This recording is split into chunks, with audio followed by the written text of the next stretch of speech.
कई बार सत्संग में कहा, कदम जो अगला बढ़ जाए प्रभु की तरफ, ऐसा दृढ़ जमाना कि आंधी आवे तो उखड़े नहीं। प्रायः जब कोई परमार्थ की सही डगर पकड़ता है तो उसका विरोध शुरू हो जाता है, परिचय होता है सही मार्ग का। एक बार किसी उपासक ने हितधाम में पूछा था कि आपकी ये बात मेरी समझ में नहीं आई, आप कहते हो जब भक्ति रंग लाएगी तो विरोध शुरू हो जाता है। मेरा तो कोई विरोध नहीं होता, 10 वर्ष से भक्ति कर रहा हूं, क्या मेरी भक्ति में कमी है? तो हंस के कहा था कि अभी वो बात नहीं है जिससे तुम्हारी खिलाफत हो, जब आएगी तो हम आपको बता देंगे कि देखो अब शुरू हुआ कि नहीं। जब शुरू हुआ तो कहा, क्यों भाई समझ पा रहे हो? तो हाथ उठा के कहा, पूर्ण समझ आ गई, पूर्ण समझ आए। अन्य आश्रय लेकर के जो भजन किया जाता है उसका विरोध नहीं होता, ध्यान रखना। प्रभु से जो कुछ मांगा जाता है उसमें विरोध नहीं होता। जब प्रभु को पाना है सीधे और सीधे केवल भगवद अनन्यता है, अब विरोध आएगा, अब रंग लाएगा विरोध, क्योंकि तुम्हारे सीधे मार्ग को छुड़वाना पड़ेगा। अगर ये पकड़े रहते तो माया पर विजय प्राप्त कर लोगे। और अभी अनंत जन्मों से माया हमें रौंदती रही है, वो कैसे बर्दाश्त करेगी कि हमारे चरणों में गिरा, ये हमको चरणों से रौंद के निकल जाए, ऐसा कैसे हो सकता है? तो वो प्रियजनों के, बड़े जनों के, निज जनों की बुद्धि में भेजती है, यहां से तीर काम करेगा, यहां से काम करेगा, यहां से काम। फिर जब देखती है ऐसा नहीं तो इंद्रिय द्वारों पे उसी के दैवी शक्तियां जागृत कर देती, अब आकर्षित करो। पर मंत्र जाप नाम के प्रभाव से फिर भी नहीं तो सिद्धियों को भेजती, तू आकर्षित कर। आखिरी पॉइंट्स, मान सम्मान कीर्ति सिद्धियां, गिरा इसको। लेकिन गुरु कृपा पात्र जब उसको, तो फिर वे आगे परम विद्या स्वरूप ज्ञान विज्ञान संपन्न वो भगवत चरणारविंद का साक्षात्कार करता है। इसको समझो परमार्थ को। हाय हाय नहीं मचाना कि विरोध हो रहा है अब क्या करें, निंदा हो गई अब क्या करें। बहुत आश्चर्य होता है, अपनी वासना की पूर्ति को साधना माना जाता है और साधना को नाटक माना जाता है। कैसी बुद्धि, कैसी बुद्धि। स्थिति देखी जाती है, बाहरी व्यवहार से कह रहे किसी परमार्थिक की परीक्षा नहीं की जाती, आंतरिक वृत्ति से की जाती है। बाहरी व्यवहार कुशल है, अंदर से भ्रष्ट है, उसे नहीं कहा जाता परमार्थिक। आंतरिक वो शुद्ध है और बाहरी व्यवहार कुछ बिगड़ा हुआ है तो कोई फर्क नहीं पड़ता, ये परमार्थ है। बाहरी व्यवहार में उसको मना है, बोले किसी से मना है, ना बोले किसी से मना है। आज नहीं मने नहीं खाएगा, नहीं मन है उसका सोनी नहीं लगाएगा, वो बैठा है ऐसे। परमार्थिक व्यवहार का बहुत शुद्ध स्वरूप समझना। पर हमको अपने अनन्यता और अपने भागवतिक मार्ग से अगर विचलित होंगे, इधर उधर करेंगे तो फिर वो भजन नहीं माना जाएगा। इसलिए उपासक अपने लक्ष्य पर ध्यान रखे और ये जीवन केवल प्रभु के लिए है। इस जीवन में हम अब कुछ ऐसा बर्दाश्त नहीं करेंगे जिससे मेरा प्रभु का संबंध छूट जाए। इतना तो आ जाना चाहिए, शेष आगे की बात तो इष्ट और गुरु आचार्य हैं, वो देख लेंगे। आप में कि जहां मैं खड़ा हूं इससे पीछे कदम नहीं जाएंगे, चाहे हमारा गला काट दिया जाए। नारायण अति कठिन है हरि मिलन की बाट, या में पग पीछे धरे प्रथम शीश दे काट। ये मरकर मार्ग चला जाता है। अब हमारा कोई नहीं, मतलब की बात है तो हम आपकी सेवा करते हैं, मतलब की बात नहीं तो तुम्हारा जो लगता हो उसे बोल दो, अभी एक क्षण में मैं अलग हूं। किसी का सहारा नहीं, श्री जी का सहारा है। वो मारे या तारे, अब हमें उनसे ये नहीं देखना कि हमारी व्यवस्था करती तो मेरी आराध्य दो, व्यवस्था नहीं करती तो आराध्य दो, नहीं। घोर अव्यवस्था में भी बोलेंगे महारानी जी की जय। घोर अपमान की स्थिति में मुझे ऐसी सामर्थ्य मिले कि मैं आपकी जय बोलूं। सम्मान और प्रीतानुकूलता में तो सब जय बोलते हैं, अपमान निंदा और विपत्ति की स्थिति में भी जहां कोई सहयोगी न हो मैं आपकी जय बोलूं और आपको सराह सराह करके उस दुख और विपत्ति को सहूं, ये वो मार्ग है। अब कोई हमारा पति है, कोई हमारा प्रीतम है, कोई हमारी पत्नी, कोई हमारा भाई, कोई मित्र नहीं। नाते नेह राम के मनियत सुहृद सुसेव्य जहालो, अंजन कहां आंख जो फूटे, इसका अर्थ समझो। वो संबंध क्या जो हमारी भक्ति को नष्ट कर दे। अंजन कहा आंख जो फूटे, बहुत कहो कहा लो। इसलिए उपासक ये जीवन की बाजी अनंत जन्मों से हारते चले आओ, इस बार जीतने का नंबर आया है। पांसा पलटने न पावे, अपने ही पक्ष में विजय होगी, क्योंकि लाडली जो अपने सहयोग में है, आचार्य अपने सहयोग में है। लेकिन आपकी भी कोई निष्ठा होनी चाहिए। एक होता है पेंदी का लोटा, एक होता है बिना पेंदी का लोटा।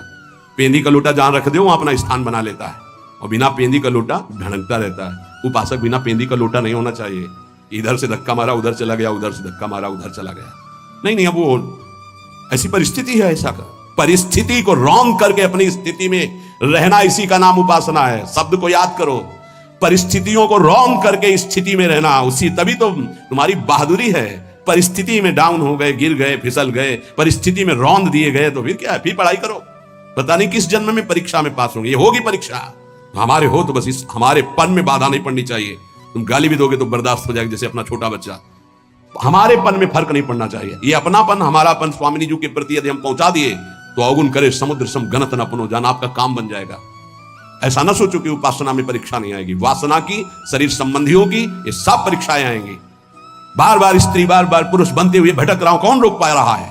आज अवसर मिला है आचार्य और गुरुदेव की कृपा से इस चक्र का भेदन करने का। आप इस चक्र के भेदन की सामर्थ्य तुम में हो तो बात करो, अन्यथा राधा राधा जपो। तुम्हारा जो कर्तव्य है वो हमारे साथ करो, नहीं तो जाओ। हम भरोसे श्री जी के, भरोसो दृढ़ इन चरणन के रो। निष्ठा है तो ये नौटंकी नाटक माया की तुम्हें परास्त नहीं कर पाएगी। अगर निष्ठा नहीं है तो फिर ये नौटंकी नाटक हो जाएगा। दोनों को देख लो।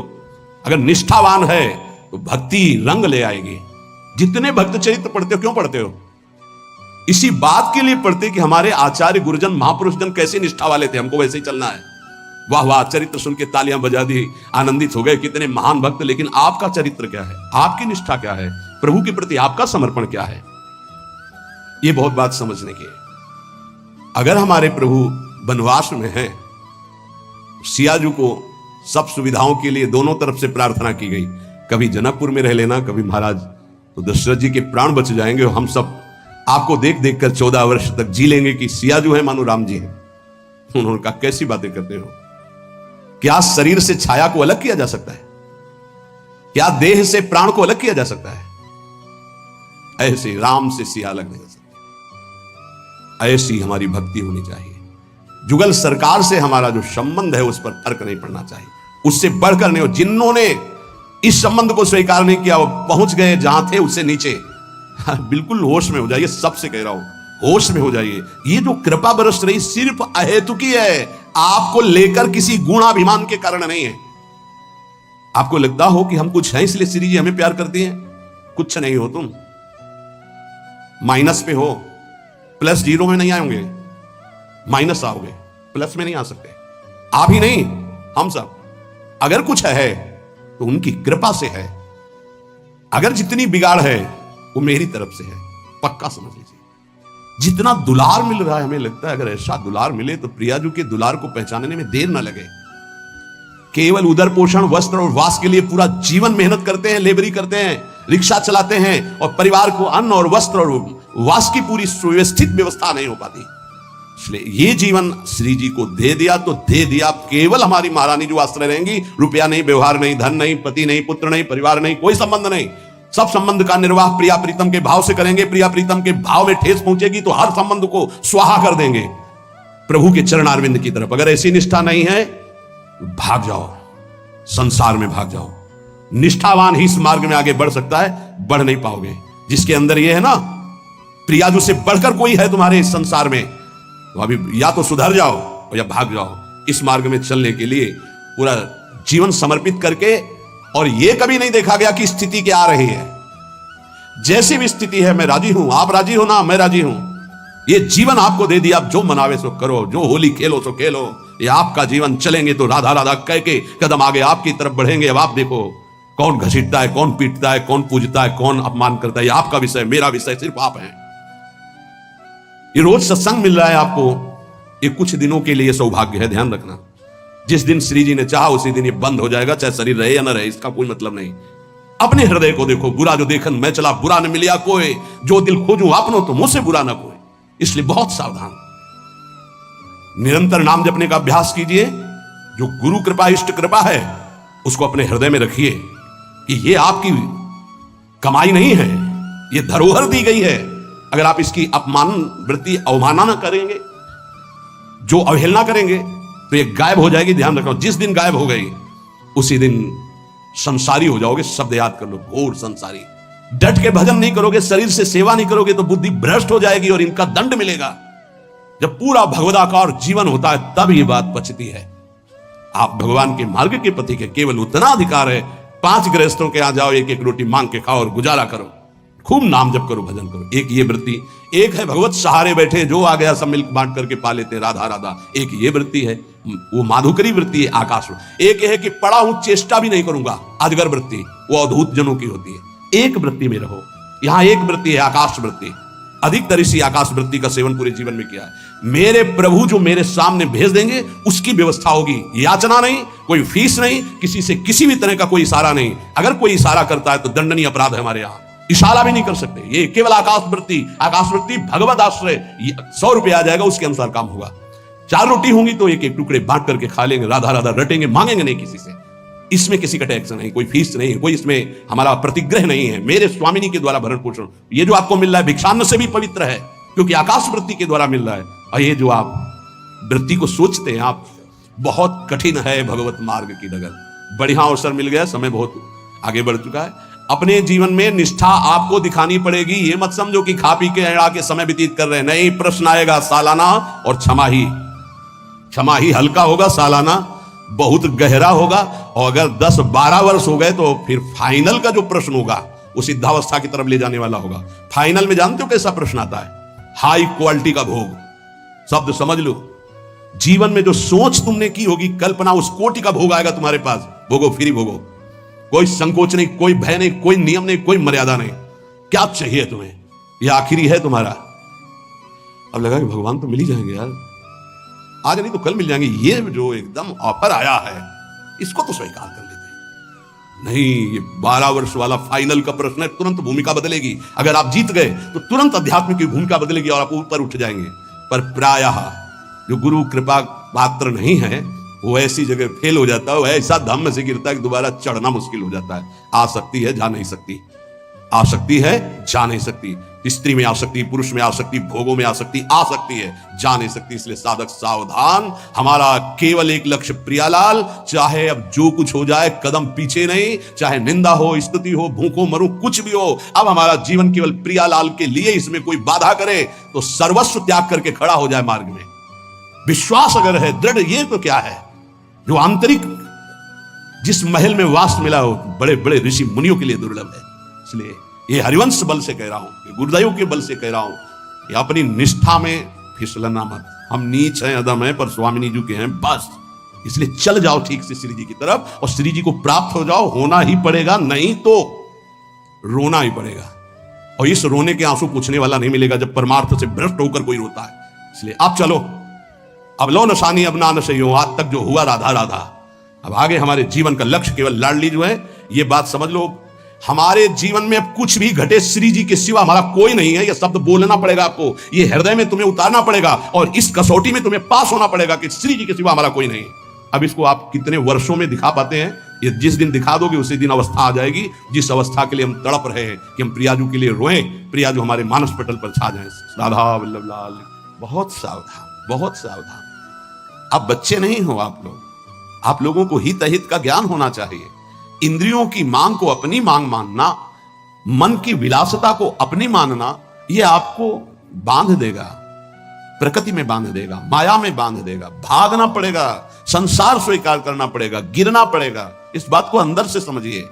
आपको बहुत मजबूत रहना है। अभी तो माया ने कोई प्रश्न नहीं किया आपके सामने, अभी तो सिर्फ पढ़ाई चल रही, तब आप भागते हो अंदर से, बाहर से चाहे हमारे नजदीक भले दिखाई दे रहे हो। और जिस दिन प्रश्न आया तो आप समझ कितने नंबर आएंगे आपकी परीक्षा के।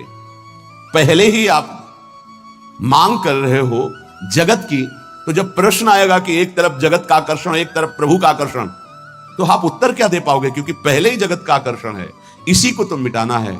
नहीं समझ पा रहे आप, इसी को मिटाना है आपको। जथा लाभ संतोष सदा काहू सो कछु न चाहूंगा। जैसे मेरे प्रभु रखे वैसे रहूंगा, कभी कोई चाह नहीं करूंगा। सच्ची मानिए, यदि आप सतमार्ग में चल रहे हैं तो कोई चाह नहीं रहे। जैसे आपसे पूछा जाए क्या आप पसंद करते हैं, नहीं बोलिए आप क्या पसंद करते हैं? किशोरी जी का नाम दे दीजिए, इसमें रति हो जाए।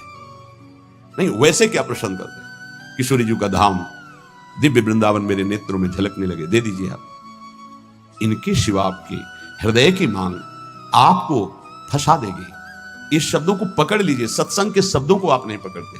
आपका मन जब विपरीत चिंतन करता है तो आप कीर्तन कीजिए, वाणी जी का उच्च स्वर से गायन कीजिए। एक बार जीत गए तो 1000 बार इसको पटक दोगे मन को, एक बार हार गए तो 1000 बार पटकी लगाएगा आपको। आप समझो, आप किसी विशेष कृपा से आप चल रहे हैं। अगर इस विशेष कृपा की अवहेलना करेंगे तो आपका परमार्थ रुक जाएगा। पूज्यपाद श्री उड़िया बाबा जी महाराज से स्वामी अखंडानंद जी महाराज प्रश्न करते हैं, बाबा यदि कोई हमारे गुरु और इष्ट की निंदा कर रहा है तो हमारा क्या कर्तव्य बनता है? यदि कोई हमारे गुरुदेव की इष्ट की निंदा करता है तो हमारा उस समय क्या कर्तव्य बनता है? उत्तर, उस उपासक को चाहिए कि उसके सामने जो इष्ट की निंदा या गुरुदेव की कर रहा है वहां से तत्काल हट जाना चाहिए, कभी भी दोबारा उसके पास नहीं बैठना चाहिए। नीति कहती है कि सहन नहीं करना चाहिए, लेकिन प्रीति कहती है कि उठ के चल देना चाहिए, लड़ाई झगड़ा नहीं करना चाहिए। बहुत ये व्यवहार की बहुत काम की बात है। प्रायः ऐसा संयोग मिलता है कि हमारे इष्ट और गुरुदेव की अवहेलना करने वाले हमारे रिश्तेदार नातेदार संबंधी ही होते हैं, माता या पिता या ऐसे। क्यों होते हैं? क्योंकि जब उनका कोई संबंधी भगवत मार्ग में चलता है तो फिर उनकी भावनाओं के विरुद्ध हो जाता है। अगर वो उनकी भावनाओं का ही केवल पोषण करने लगेगा तो इष्ट गुरु से विरुद्ध हो जाएगा, पक्का, आगे चल के देख लेना।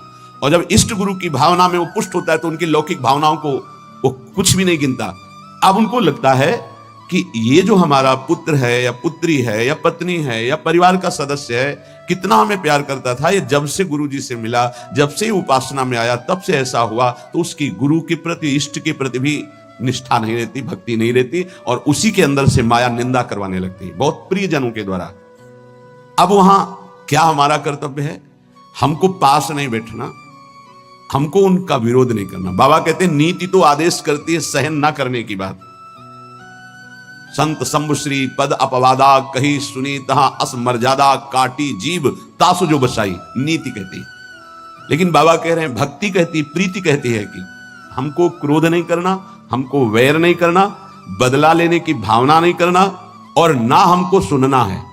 कान में अंगुली डाल के तत्काल वहां से अलग हो जाना, उससे फिर पुनः मिलना नहीं, उसका संबंध हृदय से अस्वीकृत करना है। जो सहन करता है तो भगवान और गुरुदेव में उसकी प्रीति स्थित हो जाती है। यही जीवन का परम लाभ है।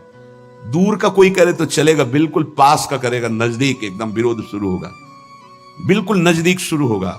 आपको बचाना है अपने आप को और उसका भी मंगल मनाना है। भगवान से प्रार्थना करनी है कि इसकी बुद्धि शुद्ध हो जाए और अपने को उसके आकर्षण, संबंध, वचन तीनों से दूर हटाना है। क्योंकि भगवान की स्मृति स्वयं श्री भगवान है। अगर आप इष्ट और गुरु की निंदा सुनेंगे, करना तो बहुत दूर की बात, तो आपकी भगवत स्मृति गायब हो जाएगी, स्मृति चली जाएगी। स्मृति गई तो कुछ नहीं रहेगा। यहां तक कि उपासक को भगवान से भी बढ़कर भगवान की स्मृति पर भाव रखना चाहिए। यश स्मरण मात्रेण जन्म संसार बंधनात्, जिनका स्मरण मात्र संसार में जन्म मरण के चक्र से मुक्त कर देता है, उन प्रभु की स्मृति को प्रभु से भी बढ़कर के मानना है। कोई कहे प्रभु से बढ़कर कैसे हो सकता है? तो प्रभु तो हमारे हृदय में है, लेकिन उनकी स्मृति नहीं है, तो नाना प्रकार के विकारों में हम बंधे बह गए। और जिस दिन से गुरु कृपा से भगवत स्मृति जागृत हुई तो हमें सुख मिला, शांति मिली, विश्राम मिला। दुख प्रभु नहीं दूर किए, प्रभु तो सबके हृदय में बैठे हैं। प्रभु की स्मृति, भजन ने दुख दूर किया। गोस्वामी जी ने भी लिखा है कि सबके हृदय अछत अविकारी, सकल जीव जग दीन दुखारी, तहां वेद अस कारण भाखा। वहां वेद ऐसा कारण बता रहे कि भगवान तो सबके हृदय में अछत अविकारी सुख सिंधु विराजमान है, पर जीव सब दीन दुखी हो रहे हैं, विषयों के प्रति दीन और दुखी हो रहे हैं। उसका कारण क्या है? भजन नहीं है। भगवान के होते हुए दुख निवृत्त नहीं हुआ, लेकिन जे भी भजन प्रारंभ हुआ भगवत स्मृति, वो दुख को जड़ से मिटा दिया। इसलिए भगवत स्मृति भगवान से भी बढ़कर, ऐसे भगवान की स्मृति देने वाले गुरुदेव और जिनकी स्मृति ऐसे हमारे आराध्य देव, अगर इनकी कोई निंदा करे तो मेरा प्रिय कैसे हो सकता है? माया जहां आप एकाग्रता करके प्रभु में लगने की कोशिश करेंगे तो विविध रूपों में आकर आपको आकर्षित करेगी। आप आकर्षित ना हो, आप विरोध से परास्त ना हो, आप अपनी भक्ति को पुष्ट रखें। जो जीव मेरा और तेरा, मैं और मोर, इसी को महत्व दे रहा है, वो भगवान से प्यार नहीं कर सकता। क्योंकि भगवान से प्यार करने के लिए इस मेरा और तेरा को, लौकिक शब्द को मिटाना पड़ेगा। मैं सिर्फ प्रियालाल का हूं, प्रियालाल मेरे, बस ये हृदय की स्थिति होनी चाहिए। देख लीजिए, प्रभु में ऐसी स्थिति, अनन्य चिंतन तभी हो सकता है जब हृदय में बात आ जाए कि मैं प्रभु का, प्रभु मेरे, बस सिर्फ प्रभु मेरे। प्रभु का वैभव रचा हुआ नहीं, प्रभु का जो भी है वो उससे मेरा संबंध नहीं, प्रभु से संबंध है। प्रभु का रचा हुआ तो अखिल ब्रह्मांडों में रजोगुणी लीला हो रही, तमोगुणी लीला हो रही, सतोगुणी लीला हो रही, नहीं, हमें प्रभु चाहिए, ये लीला नहीं, ये माया नहीं। जितनी भगवान की स्मृति में जन डूबते हैं उतना ही आनंद का अनुभव होता है। पर जब हृदय में भोगों के प्रति राग होता है और जब वो नहीं मिलता तो क्रोध हो जाता है, चिड़चिड़ा स्वभाव हो जाता है, नाक में गुस्सा भर जाती है।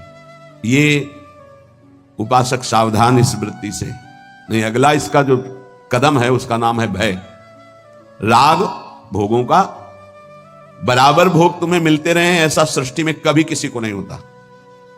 परिस्थिति बिगड़ती भी है, कभी ऐसी परिस्थिति आती है कि मनोनुकूल भोग नहीं मिलते, उस समय क्रोध, चिड़चिड़ा स्वभाव, नहीं शासन में लीजिए, नहीं, अगला कदम जो है वो बड़ा भयावह है। राग से क्रोध और क्रोध से भयावह स्थिति। नित्यानंद रस की अनुभूति के लिए चलने वाला उपासक हृदय में भोगों का राग न रखे, नहीं तो क्रोध, चिड़चिड़ा स्वभाव हो जाना, कुछ अच्छा ना लगना, वो विध्वंसक भाव आगे भय उपस्थित कर देगा, आपकी चेष्टा भयावह होगी। भक्ति में मुख्य बात है भक्त कभी भी महापुरुषों के वचनों की अवहेलना न करे, अपराध न करे, इसका पूरा ध्यान रखें, नहीं तो बुद्धि भ्रष्ट हो जाएगी। ये मैं गूढ़ बात कहता हूं। जिन उपासक के अंदर भोगों का राग है, क्रोध है, भयावह कल्पनाएं हैं, वो आज्ञा का उल्लंघन करते हैं।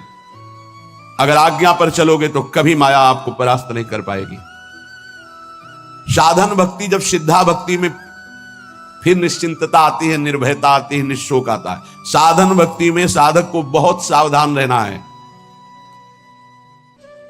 ये 6 बातें साधन भक्ति में होंगी तभी सिद्ध स्वरूप जागृत हो जाएगा। पूज्यपाद उड़िया बाबा जी, चिदानंद समुद्र भगवान की निश्चित प्राप्ति हो जाएगी, सिद्ध पुरुष हो जाएगा यदि ये 6 बातें रही।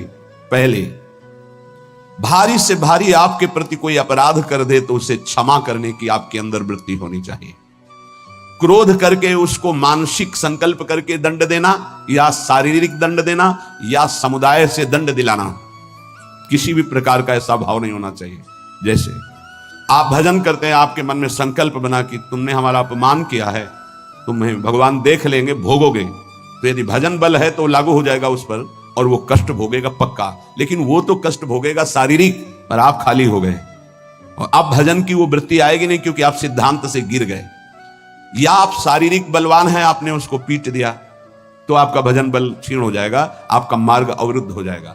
या आपके बहुत अनुयायी हैं, उनसे पिटवा दिया। किसी भी तरह से दंड दिलवाना भक्ति को खो देना है, यह बात अच्छे से समझ लीजिए। तो पहला है क्षमा। किसी भी कारण से एक भारी से भारी अपराधी को भी क्रोध करके दंड देने की भावना ना होना। दूसरा है कभी भी किसी भी वस्तु, व्यक्ति, स्थान पर महत्व रखकर अपने प्रभु को भूल जाना। ये बहुत सावधानी की जरूरत, तभी आप सिद्ध होंगे, परिपक्व अवस्था तभी आएगी। अव्यर्थ कालत्वम, समय व्यर्थ नष्ट कर देना। कब नष्ट होता है समय व्यर्थ? अनुकूल भोग मिल गया, उसमें राजी हो गए, भूल गए भगवान को। अनुकूल व्यक्ति मिल गया, उससे बात करना है, बहुत दिनों बाद मिले, बातचीत, हंसी मजाक, और कैसे हो, भूल गए भगवान को। वस्तु, व्यक्ति, स्थान, पदार्थ, पद, चाहा हुआ कुछ भी मिले, उसके मिलने में यदि आपका भजन छूट गया तो आपकी भक्ति बाधित हो जाएगी। ये सावधानी कहां है, किस साधक में? कोई बिरला यह ध्यान रखता है कि हमारे सामने अनुकूल वस्तु, व्यक्ति, पदार्थ, घटना, पद, ये अगर कोई भी आवे तो भीहमें अपने प्रभु का स्मरण नहीं छोड़ना, समय 1 मिनट व्यर्थ नहीं होने देना, सिद्ध बनने के लिए, भगवदाकार वृत्ति के लिए, भगवत साक्षात्कार के लिए। तीसरा, जिन भोगों को निषेध किया गया है, तुम्हारे आसपास सब हो, सुविधा हो भोगने की, तो भी तुम्हारे हृदय में भोग लालसा ना हो। अगर हो भी जाए तो भोगना नहीं। आवश्यकता से अधिक धर्म अनुकूल भोग भी ना भोगे, फिर धर्म के प्रतिकूल तो बात जाने दो, जितनी आवश्यकता है। ये बहुत सूक्ष्म विषय है। जैसे भोजन में मीठा बहुत प्रिय होता है, किसी को नमकीन बहुत प्रिय होता है, जहां अनुकूल भोजन आया, अधिक मात्रा में लिया, उस दिन नोट करना, भजन नहीं होगा। वो भजन जो स्वाभाविक होता था रोटी दाल में, वो नहीं होगा, आप देखना। तो कितनी दुश्मन है वो वस्तु जो हमें प्रभु के स्मरण में शिथिलता दे दे। रुचि नहीं रह गई भजन की, फिर बातें होती हैं बैठ करके, प्रपंच की बातें, और या फिर बहुत खूब सो रहा है, सारी शक्ति पचने में लग जाती है। जब उधर में जरूरत है 500 ग्राम 400 ग्राम भोजन की, और आपने दबा करके उसमें 1.25 किलो भर दिया, अब इसके बाद पानी गया, अब वो सारी आपकी जीवनी शक्ति उसी में लग गई पचाने में, तो भजन के लिए आपके पास सामर्थ्य कहां रह गई? बार बार जमवाई लो, बार बार टहलो, बार बार लेटो, क्योंकि वो पच जाए ना, अब वो कि बर्बाद ना हो। तुम ही हो भारत में सार्थक करने वाले, और तो जीव है ही नहीं भाई, और भी तो पशु पक्षी, तुम अपनी केवल लो, तुम उतना ही सेवन कीजिए, वो कोई और पालेगा, पशु पक्षी पालेंगे, कुछ चीज बर्बाद नहीं, आप छोड़ दीजिए, उसमें चींटियां लग जाएंगी, वो चींटी पालेंगी, बहुत से कीट पतंगे वो पालेंगे, आप ऐसा ना सोचे कि बर्बाद हो। तो उपासक को पदार्थ, वस्तु, व्यक्ति, हमें किसी व्यक्ति से इतना प्रेम नहीं कर लेना कि वो उसके मिलने पर प्रभु का विस्मरण हो जाए। ये बहुत सूक्ष्म बातें महापुरुषों के द्वारा शोध कर कही गई हैं। चौथा, सम्मान सबको बहुत प्रिय है, बहुत प्रिय है। सम्मान किसको अच्छा नहीं लगता? पशु पक्षी को भी अच्छा लगता है सम्मान, पुचकार कर, दुलार करो, प्यार करो, सम्मान दो। जो भगवत मार्ग में सिद्धावस्था को प्राप्त होना चाहता है, सम्मान को जहर की तरह देखे और नीच पुरुषों द्वारा किए हुए अपमान को अमृत के समान पान करके निराभिमानी बन जाए। चौथी बात है, देखो परमार्थ को तो समझना ही पड़ेगा, यह बहुत जहरीली बात है। सिद्धावस्था ऐसे प्राप्त नहीं होती। पहला, तुम्हारा कोई किसी भी तरह से अपराध करे, तुम्हें क्षमा करना है, ना मानसिक, न शारीरिक, न वाचिक, न व्यवहारिक, किसी भी तरह का उसको दंड देने का विधान, यद्यपि सामर्थ्य है फिर भी नहीं, पहला। दूसरा, कभी भी किसी भी वस्तु, व्यक्ति, स्थान के आकर्षण में प्रभु को नहीं भूलना, यह तुम्हारे ऊपर शर्त है। तुम्हारे सामने कोई व्यक्ति आए, वस्तु आए, पदार्थ आवे, घटना आवे, प्रभु को नहीं भूलना। अंदर राधा राधा राधा, किशोरी जी से बढ़कर प्रिय कौन हो गया, जिससे अगर प्रभु को भूल जाते हैं तो वो बड़ा हो गया, प्रभु छोटे हो गए, वो पदार्थ बड़ा हो गया, वो संपत्ति बड़ी हो गई, वो व्यक्ति बड़ा हो गया, वो घटना बड़ी हो गई जिसने प्रभु को भुलवा दिया। नहीं। तीसरा, विविध प्रकार की भोग सामग्री आसपास फ्री भोगने के लिए हो, फिर भी नहीं भोगना, क्योंकि हमें भगवत साक्षात्कार करना है। अनुकूल धर्मयुक्त भोग भी उतना भोगना है जिससे हमारा भजन चले, जैसे खान पान, विश्राम उचित। सम्मान सबको प्रिय होता है, अपमान सबको दुखद होता है। भक्त को अपमान अमृत के समान लगता है, सम्मान विष के समान लगता है, उल्टा, वो निराभिमानी होता है। पांचवा, इष्ट देव के चिंतन में व्यभिचार नहीं होना चाहिए। व्यभिचार ये परिपक्व भगवत साक्षात्कार की बात है, साधारण साधक की, प्रारंभिक साधक की बात नहीं है। 4 बार शिव जप लिया, 5 बार अमुक जप लिया, फिर जप लिया, ये जप लिया, वो जप लिया, नहीं, केवल अपने इष्ट देव में ही। अगर शिव है तो शिव संबंधी, राम तो राम संबंधी। अब ये सिद्धावस्था की तरफ जा रहा है साधक, यहां खिचड़ी नहीं होगी, यहां सीधे एक वृत्ति केवल अपने इष्ट देव की, उन्हीं का स्वरूप, उन्हीं का सेवा, उन्हीं का नाम जप, उन्हीं के गुण कीर्तन, उन्हीं के प्रेमियों से मिलना, इष्ट मिले और मन मिले, तभी परिपक्व सिद्धावस्था को प्राप्त होंगे। छठवां, सदगुरु की शरण में रहकर उनके बताए हुए मार्ग से चलना। सिद्धावस्था यह बहुत कठिन है, बहुत कठिन है। सदगुरु की आज्ञा में जो जीवन दे दे, बहुत कठिन। कल एक उपासक कह रहे थे कि हम बहुत प्रयास करते हैं, वर्षों हो गए करते हैं, लेकिन अभी यही निश्चय नहीं कर पाए कि मुझे जाना कहां है, जपूं क्या, निरंतर क्या करूं। तो गुरुदेव का वर्ण किया, बोले नहीं तो पूरा जीवन व्यतीत हो जाएगा, निर्णय थोड़ी कर पाओगे। ये निर्णय तो गुरुदेव के द्वारा होता है। जो गुरुदेव ने नाम दिया, जो साधन बताया, आजीवन उसी में। गुरु प्रदत्त इष्ट के विग्रह में, छवि में, नाम सेवा में सर्वस्व विराजमान है, भाव समझ लीजिए। गुरु प्रदत्त नाम मंत्र में, गुरु प्रदत्त साधना, वो सिद्ध होने के लिए बहुत आवश्यक है, और उसी में स्थिति होने से सिद्धावस्था प्राप्त होती है। बहुत ये सूक्ष्म विषय सब नहीं समझ पाएंगे। भगवान विविध रूपों में विविध भाव वाले भक्तों को सुख दिया है। जब कृपा होती तो विविध रूप सब आते हैं। जो अनन्य रस का उपासक है अपने इष्ट देव का, उसे किसी में प्रियता नहीं होती। तो इसका मतलब अभी ज्ञान नहीं हुआ, नहीं नहीं, ये ज्ञान के ऊपर की बात है, ज्ञान के ऊपर की बात है। ये ज्ञान तो बहुत पहले गोस्वामी जी को हो गया था, श्री राम में सब जग जाने। फिर कह रहे बने तो रघुबर ते बने, बिगड़े तो भरपूर, तुलसी और अंते बने, ता बनी बेपे। सदगुरु की शरण में साधना करने वाले उपासक की एक पहचान होती है। गुरु प्रदत्त इष्ट नाम उपासना किसी और कुछ अच्छे नहीं लगेगा, कोई सिद्धांत वर्णन उसके पकड़ में नहीं आएगा, उसको सब माया नजर आएगी। कोई भी भगवान रूप रख करके आवे उसको प्रियता नहीं होगी। उसको प्रियता उसी में होगी जो गुरुदेव भगवान ने इष्ट दिए हैं। ये खास बात उस गुरु प्रदत्त साधन करने वाले महामहिम साधक में होती है, ये सब में नहीं होती। बड़े से बड़े भगवत स्वरूप की रुचि नहीं रहेगी, उसकी रुचि नहीं रहेगी। अपने इष्ट का नाम, इस पे उसके प्राण न्यौछावर होते हैं। यही परिपक्व अवस्था में जाएगा उपासक। प्रभु के विविध रूप हैं, विविध छवियां हैं, विविध उनकी शोभा है, विविध नाम है। ये तब होता प्रारंभ में, विविधता में। लेकिन जब परिपक्व अवस्था की तरफ, तो गुरु प्रदत्त साधन और साध्य पर दृढ़ निश्चय, अपना कोई भाव। आजकल गुरु बनाने के लिए जब आते हैं तो पूरा रजिस्टर भरा होता है, कोरा कागज बनकर गुरु जी के पास जाया जाता है। अब लिखो इस पे, जो लिख दोगे आजीवन इसी पे लिखा रहेगा। लेकिन यहां इतना लिखने का अवसर ही नहीं, शिष्य बन रहे हैं और पूरा रजिस्टर भरा हुआ है।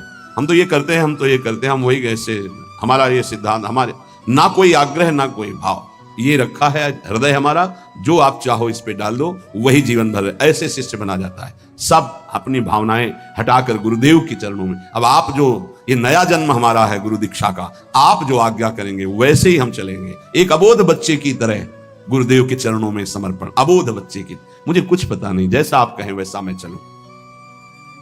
भक्त की दृष्टि में कोई भी दुख ऐसा नहीं जो सह करके अपने आराध्य देव को न प्राप्त करे। आराध्य देव की प्राप्ति के लिए संघर्ष सहना अत्यंत आवश्यक है, कष्ट सहना। जो अंदर जलन हो रही, जो विकारों की जलन हो रही, सहो भाई, इनकी पूर्ति से कुछ नहीं होगा। इनको से एक बार लड़ जाओ, एक बार निकल जाओ तो जन्म जन्म की लड़ाई जीत जाओगे। जिसकी शुद्ध भक्ति होती है उसको अपने प्यारे के नाम जब किसी और कुछ अच्छा ही नहीं लगता है। बस उसकी लीला कोई सुना दे, उसके गुणों की चर्चा करा दे, उसकी रूप माधुरी का चिंतन करे। तो मेरे प्रभु का स्वभाव है कि जो प्रभु को जपते हैं, प्रभु उनको जपते हैं। ये बात समझ लो। आप प्रभु की लीला कथा सुन रहे हैं, प्रभु आपकी को देखकर इस भाव से, जब हमारा हृदय पवित्र होता है तभी हम भगवान को भाव से बच पाते हैं। अभी भाव नहीं, अभी तो भाव की केवल बातें सुना के बातें करते हैं, भाव नहीं जागृत हुआ। भाव जागृत होने पर इन तीन पर आपका महत्व नहीं रह जाएगा। स्वजन संबंधियों पर, अर्थ के द्वारा प्राप्त होने वाले भोगों पर, और इष्ट देव से बिलक साधनाओं पर, इन पर आपका राग नहीं रह जाएगा। ये पहचान है भाव की।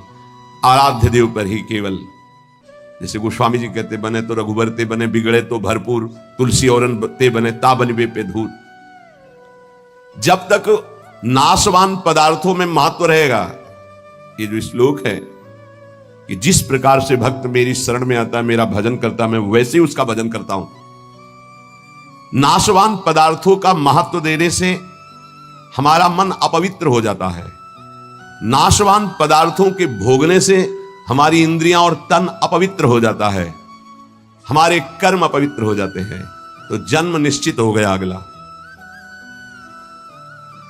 और जब हम भगवान की शरण में आते हैं, भगवत नाम जप करते हैं, भगवत शरणागत होते हैं, भगवत भक्तों का संग करते हैं, तो सारी मलिनता नष्ट हो जाती है। तन की, मन की, स्वभाव की, सब मलिनता नष्ट हो जाती है। इस बात को समझिए। शरीर, इंद्रियां, मन, बुद्धि, पद, योग्यता, अधिकार, धन, जमीन, जितनी भी ये सब हैं, इनमें रुचि, आसक्ति, ये तुम्हारे मन को पवित्र कर देगी, तन को अपवित्र कर देगी, स्वभाव को अपवित्र कर देगी। अगर इन्हीं सभी को प्रभु को समर्पित करके कर्तव्य कर्म का पालन करते हुए नाम जप करोगे तो सब कुछ पवित्र हो जाएगा।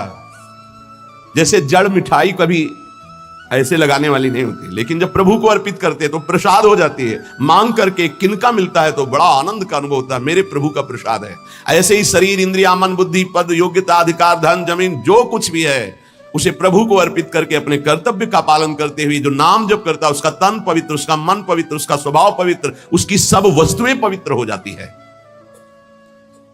अब तो वैसी निष्ठा नहीं दिखाई दे रही है, होगी किसी के अंदर। पहले महापुरुषों में देखा, जैसे श्री चतुर्भुजदास जी महाराज जो सेवक जी के मित्र थे, अगर जिस गांव में गए वहां अगर वैष्णव नहीं है, कंठी तिलकधारी, तो उस गांव के कुएं का पानी भी नहीं पिएंगे, ऐसी निष्ठा रखते थे। यहां एक भी वैष्णव नगर में नहीं थे। नगर क्या है, ये भूतों का डेरा है। फिर जहां भगवान का भक्त नहीं, भगवान का भजन नहीं, नाम कीर्तन नहीं, उस नगर का पानी नहीं पीते थे। ये उनके चरित्र में आया है। बहुत पवित्रता का निर्वाह महापुरुष जन भजन के लिए करते थे। गले में कंठी नहीं, मस्तक पे तिलक नहीं, तो हाथ से पानी पीने की रुचि नहीं है। ऐसी निष्ठा, निष्ठा में ही तो सब। इसी निष्ठा का प्रभाव दैवी शक्ति को भी परास्त कर दिया। एक दिन एक नगर से निकल रहे थे तो देखा एक आदमी चिल्ला रहा था, रो रहा था, उसके हाथ पीछे बंधे हुए थे और बड़ा ढोल नगाड़ा बज रहा था, उसको घसीटते हुए ले जा रहे थे। चतुर्भुज दास जी मंडली के सहित मुरली मनोहर अपने ठाकुर को लेकर मुरलीधर को वो विचरण करते थे। तो उन्होंने लोगों से पूछा, ये आदमी इतना त्राहिमाम बोल रहा है, इसका कोई साथ क्यों नहीं दे रहा, इसको क्या? तो बोले ये देवी के बलि चढ़ाने के लिए ले जाया। देवी की बलि? कहां है मंदिर? गांव के बाहर है। वाह, पहले उसको रुकवा दिया, इतना भजन का तेज था, रुकवा दिया। दरवाजे पे गए और कहा कि तुम मां हो? कैसी मां हो जो तुम अपने बच्चों की हत्या करवा कर मुस्कुराना सीखती हो? तुम मां हो, इसका मतलब है तुम्हारे अंदर ममत्व नष्ट हो चुका है। चाहे कोई भी सृष्टि का जीव हो, वो तुम्हारा बेटा होता है। कुपुत्रो जायते क्वचित् कुमाता न भवति। ये कैसा न्याय आपका कि आपके सामने आपके बेटे को बंदी बनाकर बलि दिया जा रहा है, आप प्रसन्न मुद्रा में हो। वहां के पुजारी ने कहा, आप अंदर नहीं घुस सकते। बोले ये अंदर नहीं रह सकते। ठाकुर जी को साथ लेके तो देवी जी बाहर निकल आए, ठाकुर जी को सिंहासन पे विराजमान किया। उनके भागवतिक वैष्णव तेज भजन के प्रताप से लिखा हुआ है भक्तमाल जी में भी, जहां भी उनका चरित्र चतुर्भुज दास जी का, ऐसे हरिव्यास देवाचार्य जी। तो देवी जी ने कहा क्या आदेश है हमारे लिए? देवी जी ने कहा तो उनका, पहले यहां के राजा को बोलो कि आज के बाद अगर यहां बलि चढ़ी तो सर्वनाश तुम ही करोगी, बोलो जाके। यही राजा को जाकर के देवी जी ने भय दिखाया और कहा, अगर आज के बाद किसी भी जीव की हमारे ऊपर बलि चढ़ाई गई तो अब हम वैष्णवी हो गई है आज के बाद। हाँ, अगर बलि चढ़ानी तो नारियल नींबू आदि, ये नहीं, जीवों की बलि नहीं। कंठी बांधी देवी जी के और श्री जी के चरणारविंद की आसक्ति का मंत्र दिया देवी जी को चतुर्भुज दास जी ने। ठाकुर मुरलीधर को वहां विराजमान करके नाम कीर्तन बंद करा दी, प्रथा मुक्त करवा दिया, जो बलि के लिए लाए। नाम बल, भजन बल। यदि आप प्रभु का आश्रय नहीं लिए, नाम जप नहीं कर रहे, तो यही शरीर, इंद्रियां, मन, बुद्धि, पद, योग्यता, अधिकार, धन, जमीन, ये तुम्हारे तन को मलिन, मन को मलिन, स्वभाव को मलिन और अगला जन्म निश्चित। जैसे कोई कहता है हम तो पिछले जन्म को मानते नहीं, अगले जन्म को मानते ही नहीं, तो तुम्हारे मानने न मानने से सृष्टि चल रही क्या? कि तुम मानोगे तो सृष्टि चलेगी, नहीं तो बंद हो जाए। हम मानते नहीं सूर्योदय होता है तो सूर्योदय बंद हो जाएगा क्या? तुम्हारे मानने ना मानने से? क्या ईश्वर का संविधान और शासन आंख मूंदने से टल जाएगा क्या? तुम्हारे ऐसा कहने से टल जाएगा क्या? अगर नहीं मानते हो तो है कोई परम शक्तिशाली जो बरबस जीव को उसके कर्म को भुगवा रहा है कोई कर्म का प्रबल फल देने वाला महान ईश्वर जो सुख और दुख के चक्र में पूरी सृष्टि को फंसाए हुए है। उसी से मुक्त होने के लिए वही है एकमात्र जिसका आश्रय ले लो। भक्त को भगवान के स्वरूप का ज्ञान, भगवान का दर्शन, भगवान के साथ खेल खेलने का सौभाग्य, ये तीन बातें जो प्राप्त होती है, ये ज्ञानी को नहीं प्राप्त होती है।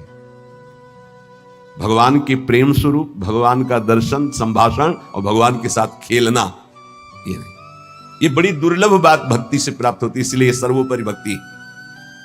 जो भगवत परायण भक्त है उसमें शरीर और संसार की आसक्ति नहीं रहती।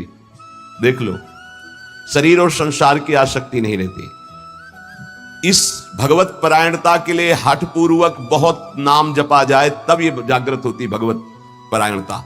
हठ पूर्वक शब्द आया है। हठ पूर्वक हमको नाम जप करना बहुत कठिन है।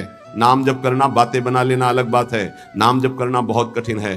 अगर नाम जप हठ पूर्वक करोगे तो संसार शरीर की आसक्ति नष्ट हो जाएगी, भगवत परायण हो जाओगे, भगवान के तत्व का ज्ञान हो जाएगा, भगवान से प्रेम हो जाएगा, भगवान का साक्षात्कार हो जाएगा, भगवान से वार्ता होगी, भगवान के साथ खेलोगे।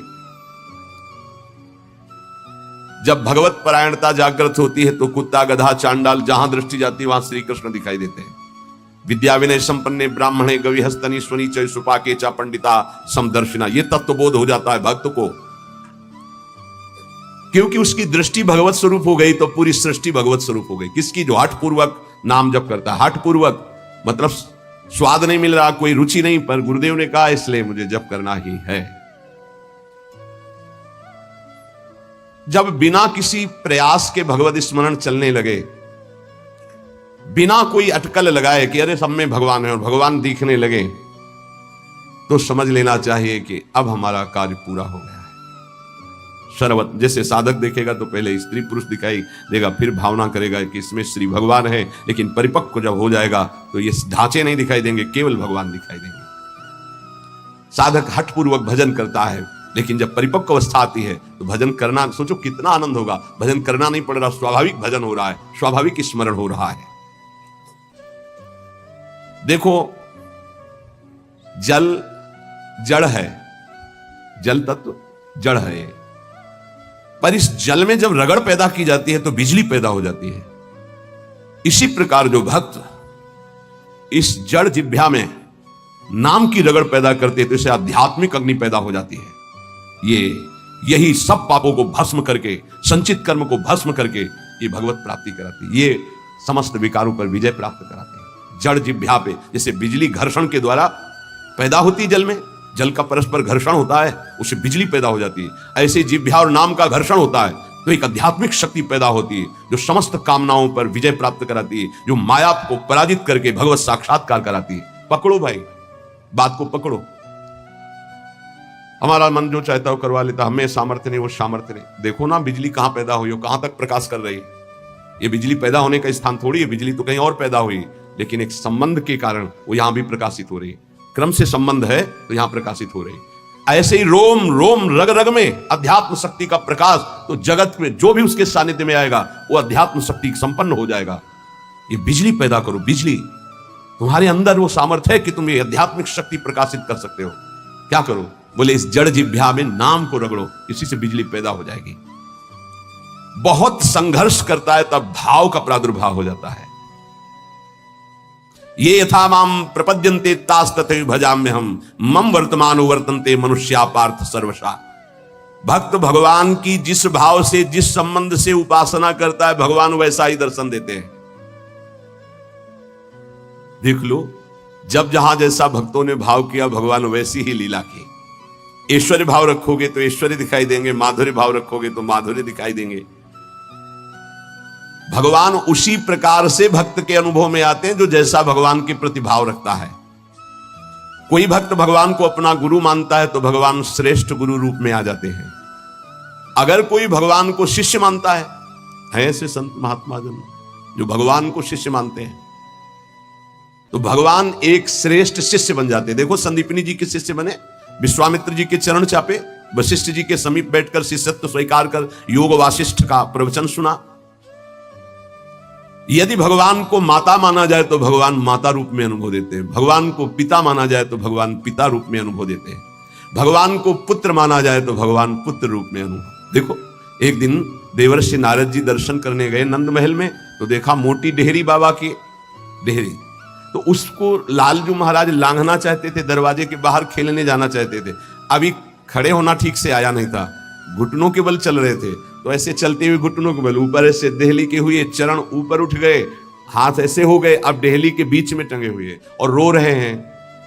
नारद जी ने देखा, साष्टांग दंडवत किया, बोले प्रभु देहली पार कर दे क्या? तो बोले जानते नहीं हो क्या हमारे लिए देहली? उन्हें बोले जानते हैं प्रभु, वामन अवतार में एक चरण बढ़ाया था तो ब्रह्मलोक तक गया था। तो बोले तुम जानते हो ना, ये तुम्हारे लिए लीला नहीं है, मुझे पुत्र भाव से उन लोगों ने भजा है तो उनकी सुख के लिए मैं लीला करूं। चलो बीणा लो और दूर खड़े होकर के दर्शन करो। रोने मैया मैया मैया भागती हुई आई, अरे मेरे लाला, उठाया गोद में और दासियों को डांट रही, तुम लोग ध्यान नहीं देते, देखो लाला मेरा मैया की गोद में। अगर कोई मुझे पुत्र मानता, देखो जगत को एक क्षण में रचने वाले पिता उनको पुत्र माना तो घुटनों के बल भक्त के आंगन में चल रहे। जगत का भरण पोषण करने वाले प्रभु का भरण पोषण यशोदा मैया के वक्षाय स्थल के दुग्ध से होता है। कैसा भाव का खेल है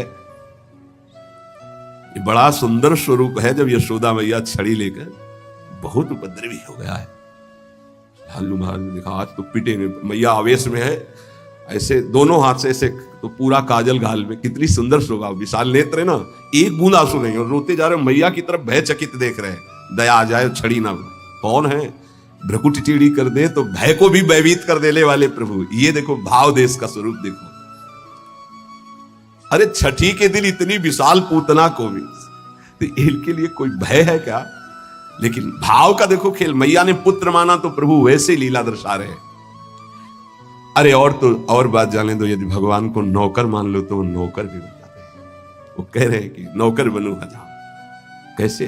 त्रिलोचन जी के यहाँ, एकनाथ जी के यहाँ श्रीखंडिया के रूप में, माधवदास बाबा के यहाँ स्वयं जगन्नाथ जी सेवक ही बने हुए तो लगे ही, ये ऐसे भगवान से यदि अपनापन करके कोई भाव कर लो, वो आपको अनुभव कराएंगे। सच्ची कहते तुम पहचान नहीं पा रहे, रोज तुमसे मिलता है वो, हर क्षण तुमको देखता है क्योंकि तुम भक्त हो उनके, लेकिन तुम्हारे अंदर वो दृष्टि नहीं है इसलिए नहीं देख पाते। रोज मिलता है, चलिया वो रोज मिलता है वेश बदल कर, इसीलिए हर समय सावधान रहो, पता नहीं किस रूप में मेरा प्रीतम आकर के कहीं चूक ना हो जाए।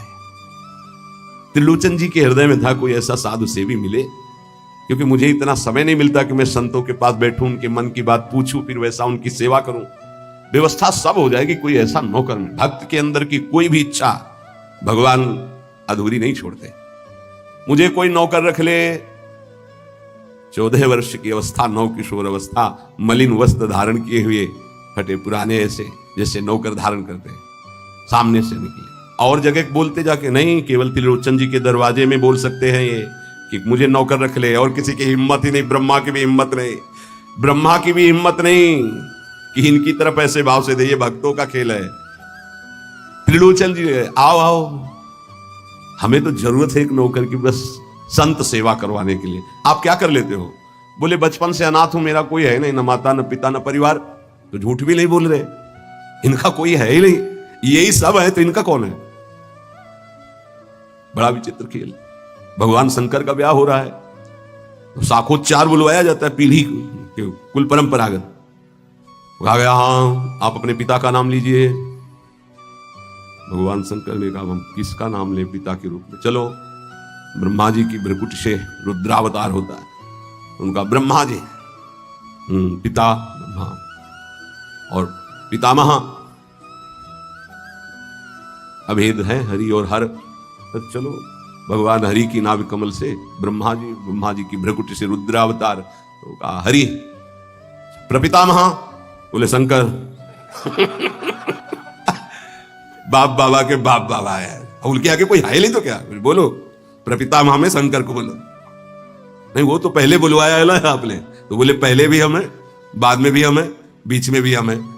ये हैं इनका, तो इनकी हर बात सत्य होती है। कह रहे हैं कि मैं अनाथ हूं, क्यों? ये सबके दीनानाथ हैं, इनका नाथ कौन हो सकता है? मेरे परिवार में कोई नहीं है, क्योंकि यही सबके परिवार है, इनका परिवार कौन? चराचर जगत वही खुद बने हुए हैं। मेरे माता पिता नहीं, क्योंकि सबके माता पिता है। अच्छा, तो बचपन से हमको सेवा में बड़ी प्रवीणता है, हर कला हमको आती, पर साधु सेवा विशेष हमें रुचिकर है। अच्छा, तो तुम भोजन बना लेते हो? बोले एक बार बनवा दो, अगर संत अंगुली न चाटे तो बताना, इतना सुंदर। फीस क्या लोगे? पेमेंट क्या है आपकी? पेमेंट तो हम पैसे तो लेते नहीं, हमारी रुचि नहीं रहती पैसे। लक्ष्मी जी चरण चापती, भगवान उधर नहीं देखते। नहीं तो आप कुछ तो होगी। बोले हाँ थोड़ा भोजन ज्यादा पाते हैं, जितना हम भोजन पाएंगे तुम्हारी पत्नी पीसेगी, उसी के हाथ का पिसा पाएंगे, वही हमारे लिए बनाएगी। और 1000 संत आ जाएंगे, उनकी व्यवस्था हम करेंगे, तुम निश्चिंत रहो, कभी शिकायत नहीं मिलेगी। पत्नी से कहा समस्या का समाधान तुम ही हो। तो उनका कितना, आधा किलो आटे की रोटी पाएंगे। तो उनका इस भूल में मत रहना, अगर हम भरपेट पाएंगे तो 3-4 किलो तक पहुंच सकता है, हमें पीसना पड़ेगा। बोले शर्त है, अगर इतना कर सकती हो तो। और कभी किसी से कहोगी नहीं, अगर कह दिया तो फिर मैं नौकरी में नहीं रहूंगा। त्रिलोचन जी ने पत्नी से कहा बहुत सेवा की भावना हमारे अंदर थी, ये पुष्ट हो जाएगी इससे, तुम इतना स्वीकार कर लो। ठीक है, दोनों टाइम का भोजन हम बना के पीस के तुम्हें पवाएंगी और तुम संत सेवा।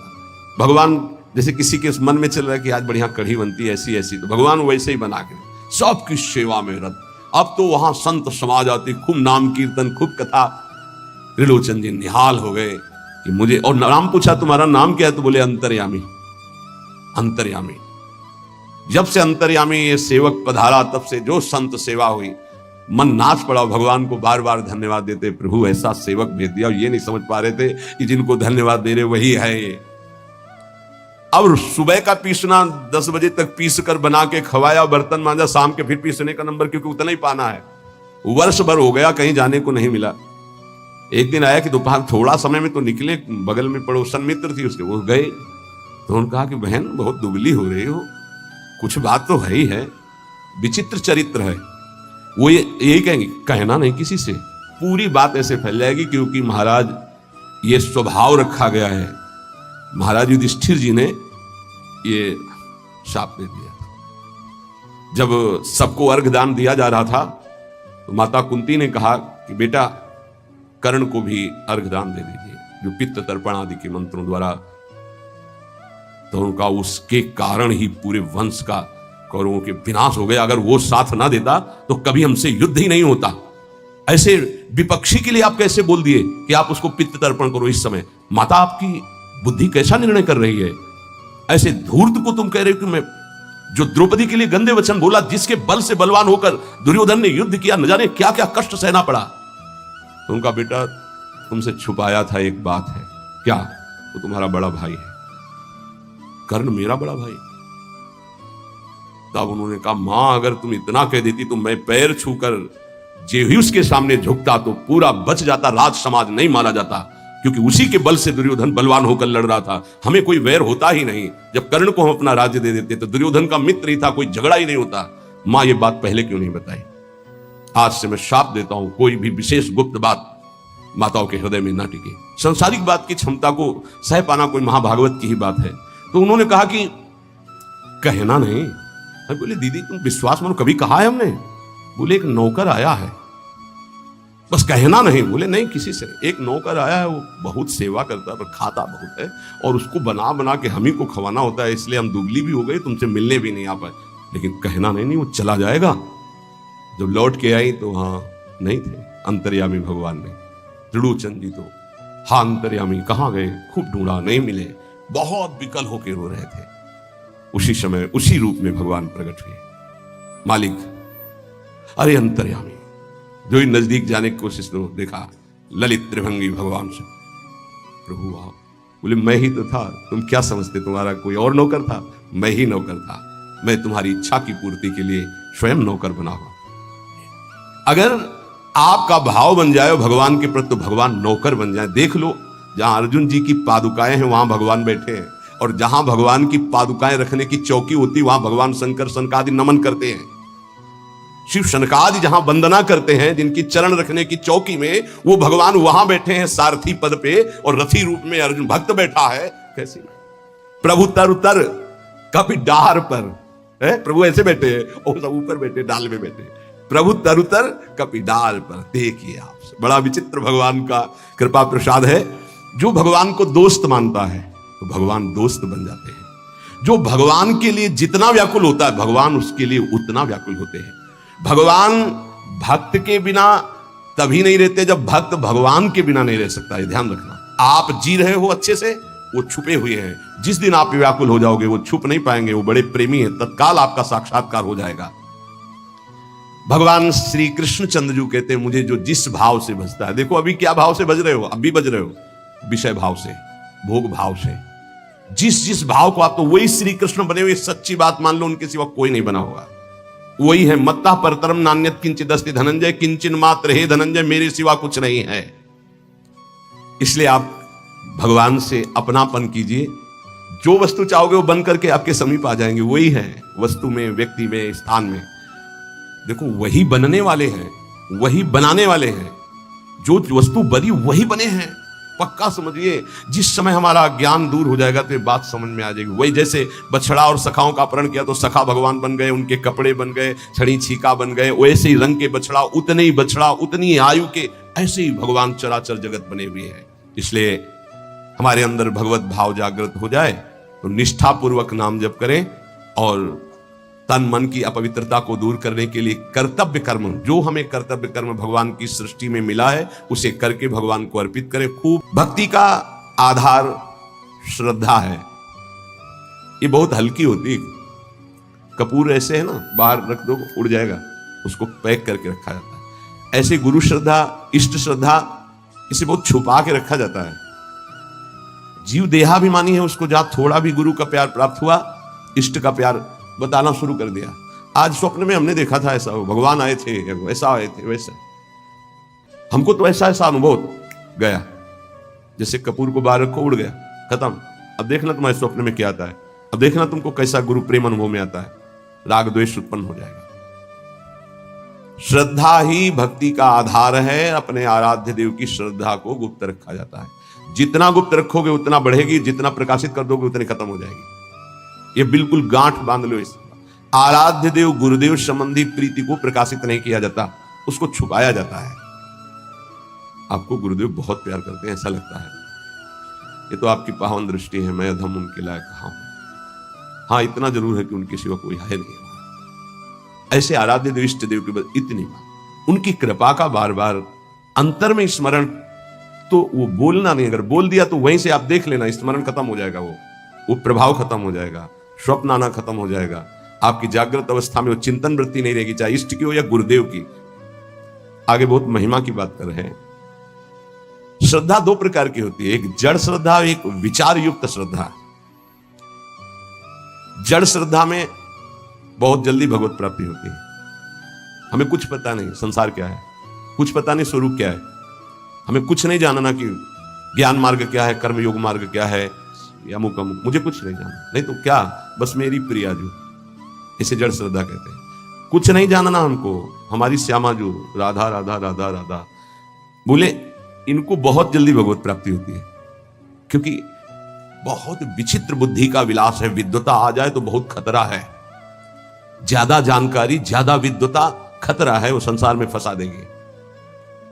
जिसको यह है कि मुझे कोई ज्ञान नहीं, बस मेरी प्रिया जो, मेरी प्रिया जो, बहुत जल्दी भगवत प्राप्ति हो जाएगी। एक होती विचार युक्त, ज्ञान विज्ञान संपन्न विचारवान। ये जो जड़ श्रद्धा वाला है, यदि इसे कुसंग मिल जाए तो बड़ी जल्दी नष्ट भी हो जाएगा। ये ध्यान रखने का विषय। जड़ श्रद्धा से बहुत जल्दी भगवत प्राप्ति होती है। जड़ श्रद्धा में ये लो तुम्हारे ठाकुर जी हैं, सिलपिल्ले बाई को पत्थर का टुकड़ा दे दिया, उसी से भगवत साक्षात्कार हो गया। कितने ऐसे महापुरुषों का वहां विचार थोड़ी है कि ये तो पत्थर का टुकड़ा दिया, कोई आकृति नहीं, कोई शालिग्राम नहीं, कोई नर्मदेश्वर नहीं, गुरुजी ने हमको तो फुसला दिया। ये जड़ श्रद्धा में विचार नहीं, एक है विचार युक्त श्रद्धा, एक है जड़ श्रद्धा। इससे बहुत जल्दी भगवत प्राप्त। एक संत भगवान को देखा कि वो एक तौलिया, बड़ी तौलिया, उसमें सैकड़ों छेद थे और बहुत पुरानी और मलिन थी कि अगर शायद ऐसे करो तो नच जाए, वो ऐसे सर पे डाले रहते थे।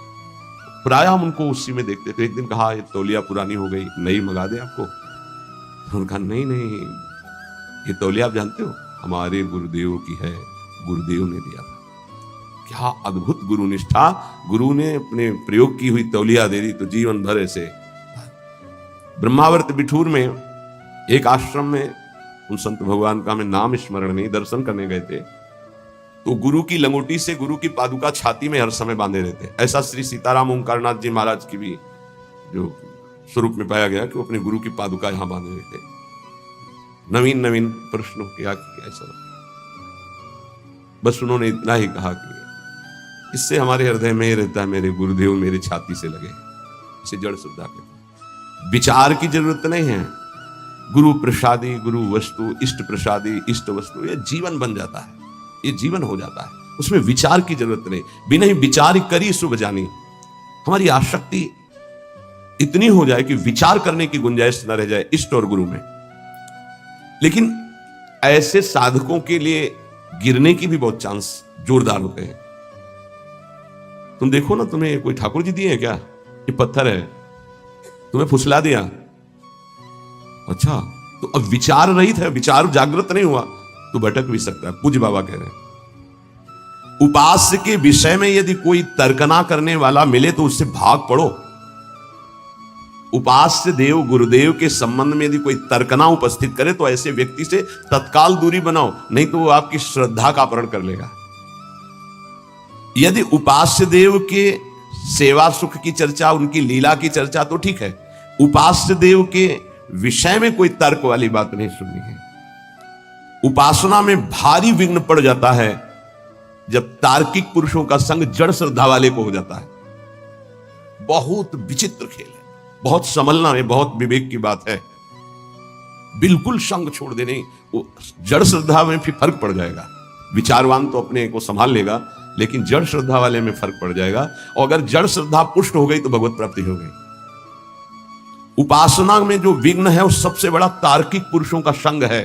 पूज्य बाबा गुरुदेव के बताए मंत्र, गुरुदेव के दिए उपास्य देव और गुरुदेव की दी हुई साधना में किसी का हस्तक्षेप बर्दाश्त न करे। इस बात को बहुत जोर से पकड़ लीजिए यदि मंगल चाहते हो तो। गुरुदेव के बताए हुए मंत्र, गुरुदेव के दिए हुए इष्ट देव और गुरुदेव के बताई हुई उपासना साधना में कभी भी किसी भी तरह का हस्तक्षेप बर्दाश्त न करें। बहुत वो बहते देखा ऐसे प्रवाह में बहते हुए, वो पकड़ में नहीं आ रहे, चले गए संसार की दलदल में पुनः फंस गए। कभी भी ऐसे तार्किक पुरुषों का संग न करें जो आपकी उपासना का खंडन कर रहे हो। ये गांठ बांध लीजिए, बहुत हानि हो जाती है, अश्रद्धा हो जाती है। बहुत संभालना है क्योंकि बहुत कोमल श्रद्धा होती है। ये सूक्ष्म विषय सत्संग है, इसको अच्छे से समझना। हमारा भाव बढ़ता चला जाए, तार्किक पुरुषों के द्वारा भाव घट जाता है और यहां तक कि नष्ट भी हो जाता है। जो विचारवान भक्ति वाले होते हैं उनको बहुत विलंब से भगवत प्राप्ति होती है, पर उन विचारवानों को जल्दी कोई भ्रष्ट नहीं कर सकता। यह बात समझना, क्योंकि वो ज्ञान विज्ञान संपन्न है, तत्काल हर बात को काटने की क्षमता रखते हैं। पर जड़ श्रद्धा वाला काटने की क्षमता नहीं रखता, वो तो आसक्त होने की क्षमता रखता है। अब उसकी अगर आसक्ति परिपक्व हो गई तो फिर भगवत प्राप्ति। शिल्पिल्ले भाई की जिससे चर्चा में आता, तो उनका ब्याह हुआ तो वो अपने वही पत्थर का टुकड़ा उसे ठाकुर जी मानकर गुरुदेव जी ने दिया था, तो वैसे ही सजा कर ऐसे सा पति ने देखा बार बार, तो वो पति की तरफ देख ही नहीं रही थी जब नया ब्याह हुआ। तो उसने सोचा क्या है इसकी गोद में जो हमारी और ये देख ही नहीं पा रही, क्या है? बोले हमारे ठाकुर जी। एक नदी पास में थी, लिए ऐसे फेंक दिए कि हमारे और आपके बीच में यही है ना बाधक, फेंक दिया। अब तो प्राण व्याकुल हो गए, मेरे प्रभु। ये देखो जड़ श्रद्धा है और आसक्ति प्रबल हो गई, श्रद्धा प्रबल आसक्ति में बदल गई। घर ले गए, ना आंख खोलना, ना बात करना, ना पानी पीना, ना भोजन पाना। तो बहुत विनय की तो आंख खोल के कहा मैं अपने प्राण त्याग दूंगी, एक बूंद जल नहीं लूंगी यदि हमारे ठाकुर जी नहीं आए। अब समस्या है, नई बहू है, अगर नहीं तो प्राण त्याग देगी, फिर वापस वही। तो उनका यदि तुम्हें इतना प्रेम है तो बुलाओ ना अपने ठाकुर जी को। जल में फेंक दिया है, अरे वो पत्थर है, पत्थर का टुकड़ा है, कोई भगवान नहीं, तुमको ऐसे केवल बहकाया गया है, तुम्हारे गुरु ने तुमको बहकाया, कोई भगवान नहीं है वो। तो उन्होंने कहा ऐसा नहीं, आप एक शब्द ऐसा मत बोलिए। और ऐसे बाह करके जे ही पुकारा तो वही जल से निकल कर ऐसे आए और श्री कृष्ण रूप धारण करके हृदय से लगा लिया। जड़ श्रद्धा, जड़ श्रद्धा का मतलब विचार की गुंजाइश ही नहीं, मेरे प्रभु मेरे गुरुदेव बस मेरे सर्वस्व, वहां विचार नहीं। यद्यपि जड़ श्रद्धा सरल भक्त हृदय को भगवान बहुत जल्दी मिलते हैं, जैसे अढ़िया जी का सुनाया था। जैसे एक भक्त बस सुन लिया कि चतुरासी जी के गायन से प्रियालाल का रूप साक्षात्कार होता है, छुट्टी 84 भ्रमंते निरखय जुगल किशोर, तो एक ही पद बनी श्री राधा मोहन जी की जोरी, गाय चरा रहा है गा रहा है, बार बार यही बनी श्री राधा मोहन जी की जोरी। पीछे से नूपुरों की धुनी आई तो मुड़ के देखा तो गौर श्याम जोरी पीछे पीछे चल रहे। जैसे पूज्य महामहिम श्री जयदेव जी का रचित गीत गोविंद की महिमा है कि जब गीत गोविंद तो पीछे ठाकुर जी, वो एक बालिका मालिन की थी, पीछे ठाकुर। चतुरासी जी की महिमा ऐसी है, प्रिया प्रीतम, अक्षर अक्षर में श्यामा श्याम विराजमान, पीछे मुड़ के देखा तो प्रिया प्रीतम, बात की प्रिया प्रीतम है। मदन टेप पे लता भवन में हरिवंश चंद्र जो मेरी सेवा में रहते हैं उनको बोल दो जाकर भूख लगी है, कढ़ी ये बनाकर भोग लावे। वो आकर महापुरुष से बोले कि जुगल जोरी सरकार ने ऐसा ऐसा, तुम्हें कैसे? बोले पद गा रहा था बनी श्री राधा मोहन जो की जोरी, इंद्र नीलमणि श्याम मनोहर, सात कुंभ तन गोरी, पीछे देखा नूपुरों की झनकार तो प्रिया प्रीतम। महाप्रभु को कैसे हमारी करुणामयी जोरी की एक चरवाहे को जो मुनि मन ध्यान धरत नहीं पावत, बहुत सरल भक्त को बहुत जल्दी भगवत प्राप्ति हो जाती है, बहुत जल्दी हो जाती है। बस उसका कुसंग ना होने पाए जब तक प्रबल आसक्ति ना हो जाए। सरल भक्त को इन विचारवान तार्किक जनों का संग नहीं करना चाहिए, इससे उनकी श्रद्धा में शिथिलता आ जाएगी, अनुभव शून्य हृदय होने लगेगा, कृपा जो हुई है उसका भी अनुभव नहीं होगा। बहुत बचो संग से। इसीलिए कहते हैं कि अपनी दिनचर्या करो, कमरे में घुस के बैठ जाओ, नाम जप करो, पड़े रहो, मिलो मत किसी से। ये जो कह रहे हैं इसका मतलब समझो, बाहरी हवा लगेगी, आंतरिक निष्ठा में फर्क पड़ जाएगा। विचारवान अगर साधक है, श्रद्धावान है, तो उस पर कोई फर्क नहीं पड़ता। जैसे विचारवान साधकों से बहुत तर्क किया जाता है, हे शास्त्र वो शास्त्र वो शास्त्र की बातें, दौड़ा दौड़ा के उनको वहीं खड़ा कर दिया जाता है। आखिरकार रस का स्वरूप क्या है? वो अपने आप। पर ये सब बुद्धि की दौड़ भाग है। विश्राम मिलेगा सरल भाव से। संत सरल चित जगत हित जान स्वभाव सने। भागते भागते जब थक जाता है तब भगवान की शरण में आता है। आना तो पड़ेगा ही। हरि शरणम सनकादि बोलते हैं तो औरों की बात क्या। विरोधी संग पतन। उपासक सावधान, ये प्रेम का मार्ग है। विरोधी संग से बहुत बचना चाहिए। जैसा संग होता है वैसा रंग चढ़ने लगता है। ये 9 स्वरूप है। जो ये 9 है तो आप पूर्ण शरणागत हो गए। पूर्ण शरणागत तत्वबोध भगवत प्रेम कुछ दुर्लभ उसके लिए नहीं। पहला है दीनता, अत्यंत दैन्य स्वभाव होना चाहिए। दूसरा है निष्कपटता, वाणी से कुछ और बोल रहे हैं, हृदय में कुछ और है, आचरण कुछ और है। ऐसा शरणागत का स्वभाव नहीं होता। जो मन में वही वाणी में वही चेष्टा में, इसे निष्कपट व्यवहार कहते हैं। तीसरा सत्यता, सत्य ही उसका जीवन है। सत्य बोलना, सत्य आचरण करना, सत्य का संग करना, सत्वृत्तियों का ही आदर करना, असत का त्याग करना। चौथा सर्वसमर्पणता, मेरे प्रभु के सिवा कोई दूसरा नहीं, ये सर्वसमर्पणता है। मेरे तो गिरधर गोपाल दूसरो न कोई, ये हृदय से बैठा लो, दूसरो न कोई। अगर दूसरा कोई हृदय में रहेगा तो शरणागति पुष्ट नहीं होगी। सर्वाधारता, सबका आधार, कोई कैसा भी हो यदि उसकी शरण में आ जाए तो दुलार ही करेगा। भगवान का जो शरणागत है। सर्वाधारता, सबका आधार। जैसे पृथ्वी ऐसे वो भक्त सबका आधार। घोर से घोर पापी नीच से नीच आ जाए। जैसे कई ऐसे विक्षिप्त चित्त से संतों का सानिध्य प्राप्त करते हैं और समाधिस्थ चित्त वाले हो जाते हैं। ये सर्वाधारता, भगवान का शरणागत सबका मंगल करने की सामर्थ्य रखता है। किसी से हमारा वैर नहीं, कोई हमारे घृणा नफरत का पात्र नहीं। जैसे कोई कुछ बातें ऐसी होती हैं जिनको नहीं समझने के कारण लगता है ये सपोर्ट क्यों करते हैं। जैसे वो कह रहा है मुझे अमुक अमुक वस्तु चाहिए, मैं भजन करूं। हाँ हाँ पक्का मिलेगी, तुम भजन में लगो। किसी भी तरह से सकाम हो या निष्काम हो मेरे प्रभु से जुड़ जाए उसका मंगल होता है। श्री सुखदेव जी परीक्षित जी से कहते हैं काम, स्नेह, क्रोध, लोभ, किसी भी तरह से द्वेष, वैर, कैसे भी मेरे प्रभु से जुड़ जाए। वृत्तियां सच्चिदानंद से जुड़ती हैं, इसलिए सच्चिदानंद की प्राप्ति उसकी हो जाती है। ये बड़ा सूक्ष्म विषय, बाहरी व्यवहारिक नहीं समझ। सर्वाधारता, कोई भी किसी भी भाव से आए उसका आधार भक्त होता है। चिंता मत कर, भगवान बड़े कृपालु हैं, बहुत जल्दी परम मंगल हो जाएगा। सकामता से अगर प्रभु के चरणों में गए तो निष्कामता आने में देर नहीं लगेगी। अगर निष्कामता सत्संग से प्राप्त हो गई तो भगवत साक्षात्कार के लिए अब ज्यादा समय नहीं रह गया। निष्कामता में भगवत साक्षात्कार होता है। सकामता से प्रभु से अगर हम जुड़े तो निष्कामता अवश्य प्राप्त हो जाती है, क्योंकि मेरे प्रभु का प्रभाव ऐसा है। इष्ट देव का पूर्ण विश्वास। छठवां, सातवां, सर्वा आराध्यता।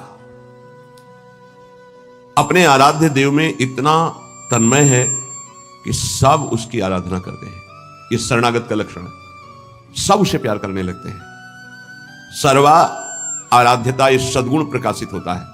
जैसे सर्वाधारता, सबका आधार, ऐसे सर्वा आराध्यता, उसके ऐसे सद्गुण प्रकाशित होते हैं। उसका ऐसा प्रभाव स्वभाव कि सब उसकी आराधना करते हैं।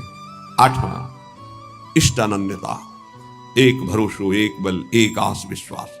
नवां, निज स्वरूप विस्मरण, अपनी भी याद गई, केवल अपने इष्ट देव की याद। देखो वेदांत में निज स्वरूप स्मरण, प्रेम में निज स्वरूप विस्मरण। मैं श्यामा श्याम की सेवा कर रहा हूं, कई बार सत्संग में कहा अगर शब्द पकड़ाओ, उपासक की जब सेवा सिद्ध होगी तो मैं सेवा कर रहा हूं ये गायब हो जाएगा। केवल सेवा और सेव्य, सेवा हो रही सेव्य, मन सेव्य, बुद्धि सेव्य, चित्त सेव्य, इष्टाकार वृत्ति, अपनी हूं सुधि ना रही, एक रहे हो नंदलाल। तो इष्ट देव का निरंतर जो चिंतन करते हैं, सत्संग करते हैं भगवत प्रेमी महात्माओं से, तो उनको ये 9 प्रकार की शरणागति पूर्णता कराने वाली प्राप्त हो जाती है। फिर तो इतना आनंदमय जीवन होता है जैसे खाण का खिलौना है, चीनी का, दीपावली में वो प्रकाशित होता है, घोड़ा बने हुए और उसमें बैठे हुए। तो चाहे जहां से शुरू करो मीठा ही मीठा है, उसमें मीठा ही है, दूसरा कुछ नहीं है। ऐसे ही उपासक को संपूर्ण विश्व आनंदमय अनुभव होने लगता है, क्योंकि भगवदाकार वृत्ति है, इष्ट के सिवा कोई नहीं। उसका उठना बैठना, चलना फिरना, खाना पीना, सोना जागना सब आनंदमय होता है। और यही हम चाहते हैं कि हम सर्वानंदमय हो जाए, लेकिन भोगों को भोगने से नहीं, संसार के चिंतन से नहीं, रुपया के बल से नहीं, बुद्धि के बल से नहीं, भगवत भक्ति के प्रभाव से सर्वानंदमय हो जाएंगे, दसों दिशाएं आनंदमय हो जाएंगे। नाम जपत मंगल दिशि दसहु, दसों दिशाएं उसके लिए मंगल भवन हो जाएंगी, जो नाम जप कर रहा है, भगवान के चिंतन में है। बड़ा उपहास करने की चेष्टा की महाप्रभु चैतन्य देव की। काशी में विराजमान अपने मठ में, जहां हजारों शिष्य वेदांत दर्शन के अनुसार चलने वाले, ब्रह्मबोध की स्थितियां, जब महाप्रभु चैतन्य देव का यश प्रकाशित हुआ तो सुना एक सन्यासी होकर नृत्य करते हैं, कीर्तन करते हैं। ऐसा सभाओं के बीच में ऐसा नगर कीर्तन होता है, घर में बंद करके दरवाजा कीर्तन होता है, भगत लोग खूब अच्छे अच्छे पदार्थों का भोग लगाते हैं। बड़ा उपहास का भाव उनके अंदर आया। सन्यासी होकर ये नाचते हैं, गाते हैं, ऐसा इनको तो एकांत में बैठ करके समाज चिंतन शून्य होकर आत्मस्वरूप में स्थित होना चाहिए। ये व्यवहार, ये तो प्रारंभिक भक्ति के साधकों का होता है, ऐसा नहीं होना चाहिए। जो प्रेम की महिमा नहीं जानते हो, चाहे जितने बड़े ज्ञानी हो, उनकी भाषा बदल जाएगी। प्रेम एक अलौकिक दिव्य भगवत तत्व को भी अधीन करने वाली सामर्थ्य का नाम है। जहां भगवान की भगवत्ता का विस्मरण कर दे, जीव के जीवत्व का विस्मरण कर दे। अभी आम ब्रह्माष्टमी की सिद्धि वाले कैसे जाने?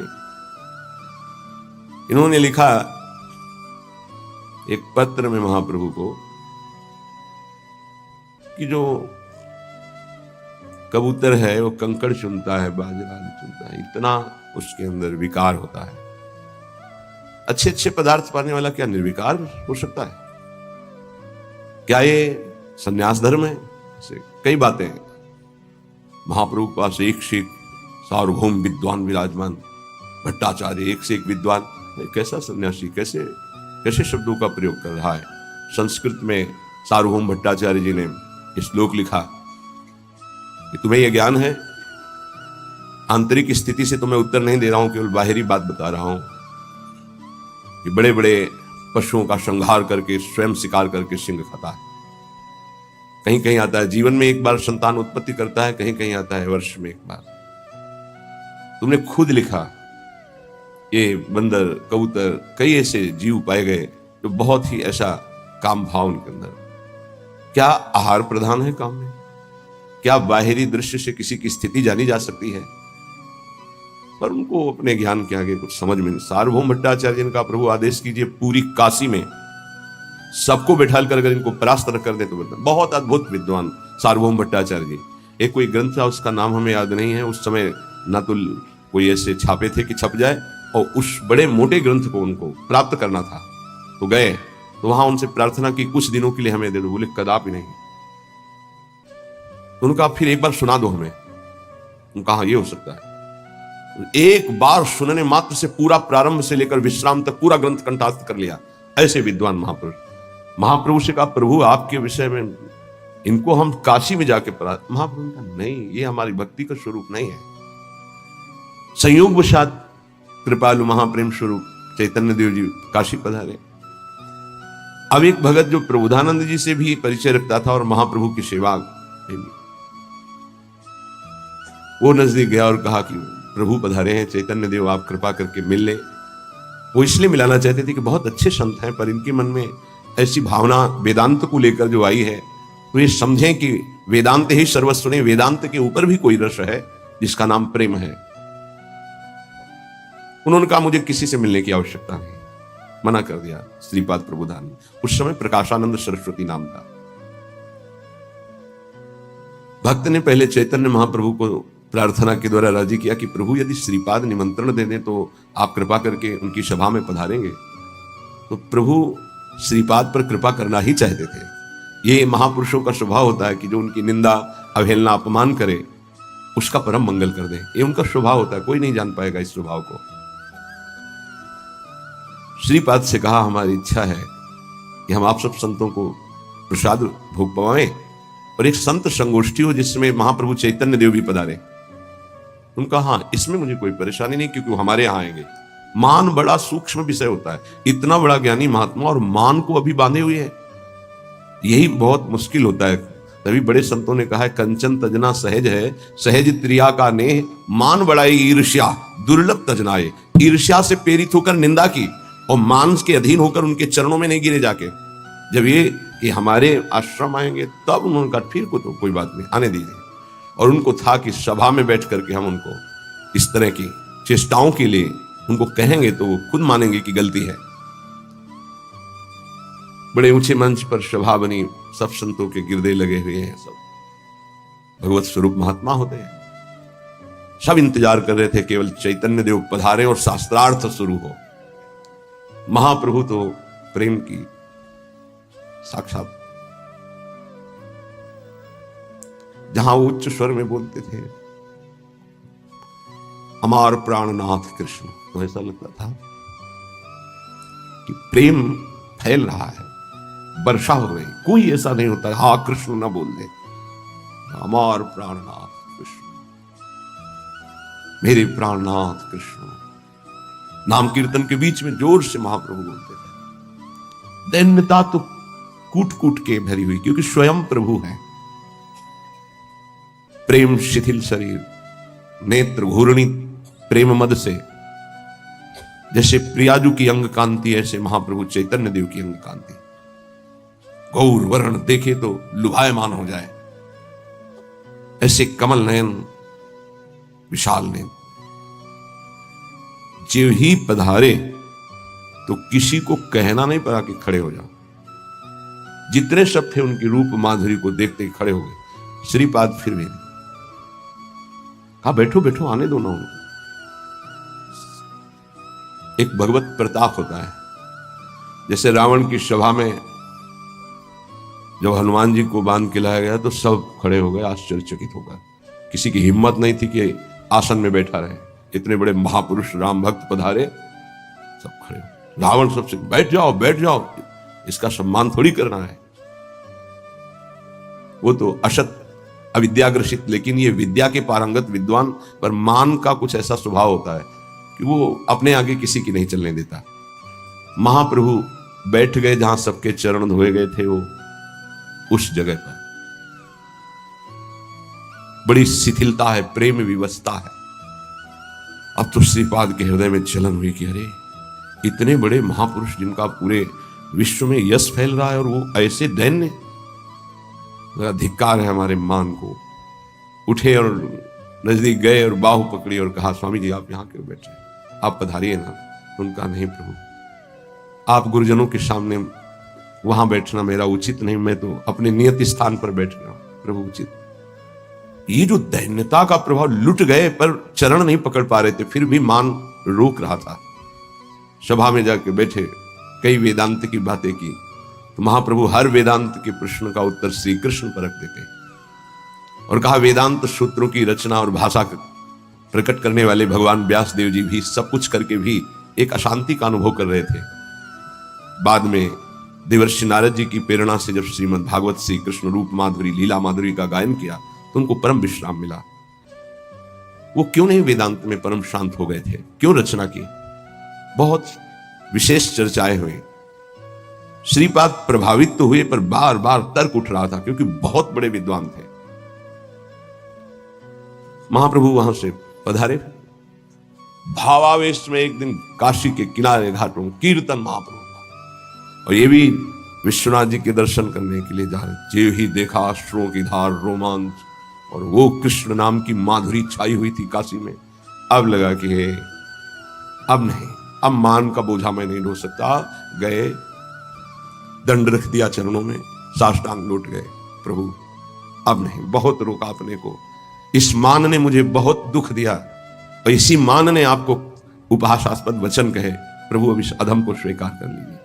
महाप्रभु श्री भावावेश में उठाए और कहा प्रकाश तो हो चुका है पर प्रबोध नहीं हुआ। आज से तुम्हारा नाम प्रकाशानंद नहीं प्रबोधानंद होगा, और श्री कृष्ण की अपार कृपा तुम्हारे ऊपर। जाओ श्री वृंदावन धाम की रज का सेवन करो। प्रियाजू की विशेष कृपा तुम पर हुई।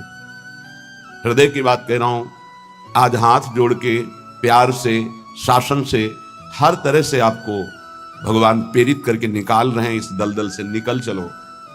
आपको अगर दलदल ही प्रिय है प्रपंच का, तो देख लेना एक समय आएगा कोई समझाने वाला नहीं होगा और तुम्हारी समझ नहीं होगी और तुम्हारा जीवन बहुत दूर प्रभु से होगा। विश्वास करो हमारी बात को।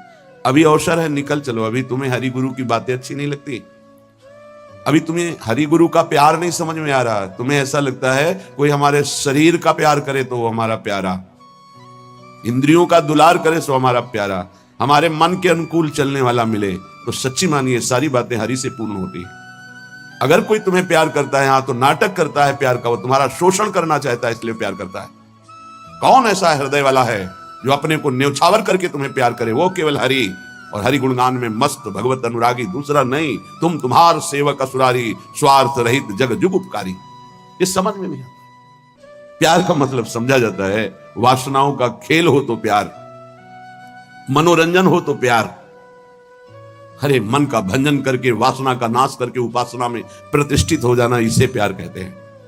जो अविनाशी प्रकृति से भोग कर सुखी होना चाहता है, कभी नहीं हो सकता है। शब्द याद कर लो। खाते खाते दांत टूट जाएंगे, देखते देखते आंख फूट जाएगी, शरीर नष्ट हो जाएगा, पर वासनाएं ज्यों की त्यों रहेंगी और बढ़ती चली जाएंगी। ये जो जलन होती है यही भस्म करती है वासनाओं को। सच्चे उपासना के मार्ग में चलने वाले जलन की परवाह नहीं करते, कष्ट की परवाह नहीं करते, वही उस परम पद के अधिकारी होते हैं। कल एक ने प्रश्न किया कि ऐसा कोई मार्ग बताइए जिसमें कोई कष्ट न हो, भगवत प्राप्ति हो जाए। घर बैठ जाओ। ऐसा सृष्टि में लौकिक मार्ग नहीं है तो अलौकिक मार्ग की क्या बात? अगर आपको 500 रुपए चाहिए तो लेबरी करनी पड़ेगी, 8 घंटे मजदूर बनना पड़ेगा और ठेकेदार की बातें सुननी पड़ेगी। कोई भी कार्य करो आप, क्या सहज है, क्या सुखपूर्वक है? लेकिन आप लक्ष्य जब धन रखते हैं तो बड़े से बड़े कष्ट और कटु वचन को सहते हैं। आप जब दुख से निकलने के लिए लक्ष्य बना लिया भगवत प्राप्ति, तो फिर ये मनोरंजन कैसा? यही समझ में नहीं आता। एक आदमी प्यासा होता है, पानी पिला दे, कभी अगर वो दोबारा दिखाई देता है तो नेत्र नम हो जाते हैं। एक दिन की प्यास इसने बुझाई थी, जन्म जन्म की प्यास बुझाने के लिए नाम मिला, मंत्र मिला, उपासना मिली, उसका कोई महत्व नहीं। ये तुम्हें प्यार नहीं नजर आ रहा? जो कभी संभाषण नहीं करते थे, देखते नहीं थे, तुम्हें अंतर और बाहर दोनों से देख रहे, तुमसे संभाषण कर रहे हैं, ये तुम्हें प्यार नहीं समझ में आ रहा? हमारी तो यही समझ में नहीं आ रहा कि उपासक का लक्ष्य क्या है। अगर लक्ष्य नहीं है तो तुम्हें कोई भी बदल नहीं सकता, और लक्ष्य है तो तुम्हें कोई बदल नहीं सकता। दोनों बातें समझ लो। लक्ष्य नहीं है तो तुम्हें परमार्थी कोई नहीं बना सकता, और लक्ष्य है तो तुमको कोई स्वार्थी नहीं बना सकता। चाहे जितना कुसंग हो जाए, तुम्हारा परिवर्तन नहीं हो सकता, क्योंकि तुम्हारा लक्ष्य है हरि गुरु को प्राप्त करना। उपासक समझिए, एक एक कदम तुमको प्यार मिलता चला जा रहा है। जानते हो, केवल पेट भरने के लिए, शरीर में वस्त्र पहनने के लिए और वास के लिए पूरा जीवन मेहनत करते हैं लोग, तब वो प्राप्त होता है तुम्हें आदर के साथ। ये सब बिना किसी प्रयास के मिल रहा है। किस लिए? तुम भगवान के हो, प्रियालाल के हो, इस बात की तुम्हें इज्जत रखनी है कि तुम प्रभु के दास हो, उसी की सब सुविधा है। अगर दासत्व विषयों का रखोगे तो छल कर रहे हो हमारे प्रभु के साथ। ये छल तुम्हारे हृदय को ताप पहुंचा देगा, ऐसा ताप जो कहीं शांति नहीं मिलेगी। समझ में नहीं? मेरे प्रभु उतरते चले जाते हैं, झुकते चले जाते हैं आपको उठाने के लिए। आप ऐंठते चले जाते हैं कि आप कुछ हैं, भोगना पड़ेगा आपको आगे। शब्द याद कर लीजिए। आगे आपको प्रतिकूलता ऐसे घेरेगी कि फिर कोई बचाने वाला दिखाई नहीं देगा, आप क्लेशित होंगे। इसलिए सावधान हो जाइए, परिस्थिति को सहना सीखिए। सहत सहत बाढ़े भगत गृह तन गुरु हितगार। जो सहनशील है वही महात्मा होता है, जो सहनशील है वही प्रेम रस का अधिकारी बनता है, जो सहनशील है वही प्रियाजू का कृपा पात्र बनता है।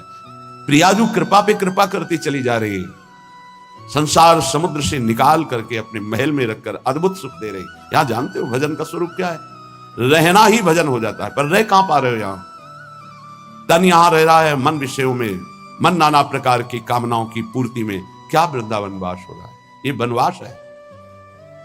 वृंदारण्ये चर अचर दृक् पश्य वृंदावन श्री जिह्वे वृंदावन गुणगान कीर्त श्रोत्र गृह्यान वृंदाटव्या भज परिमल घ्राण गात्र त्वमस्मिन् वृंदारण्ये लुठत पुलकितम कृष्णो केलिस्थलीसु।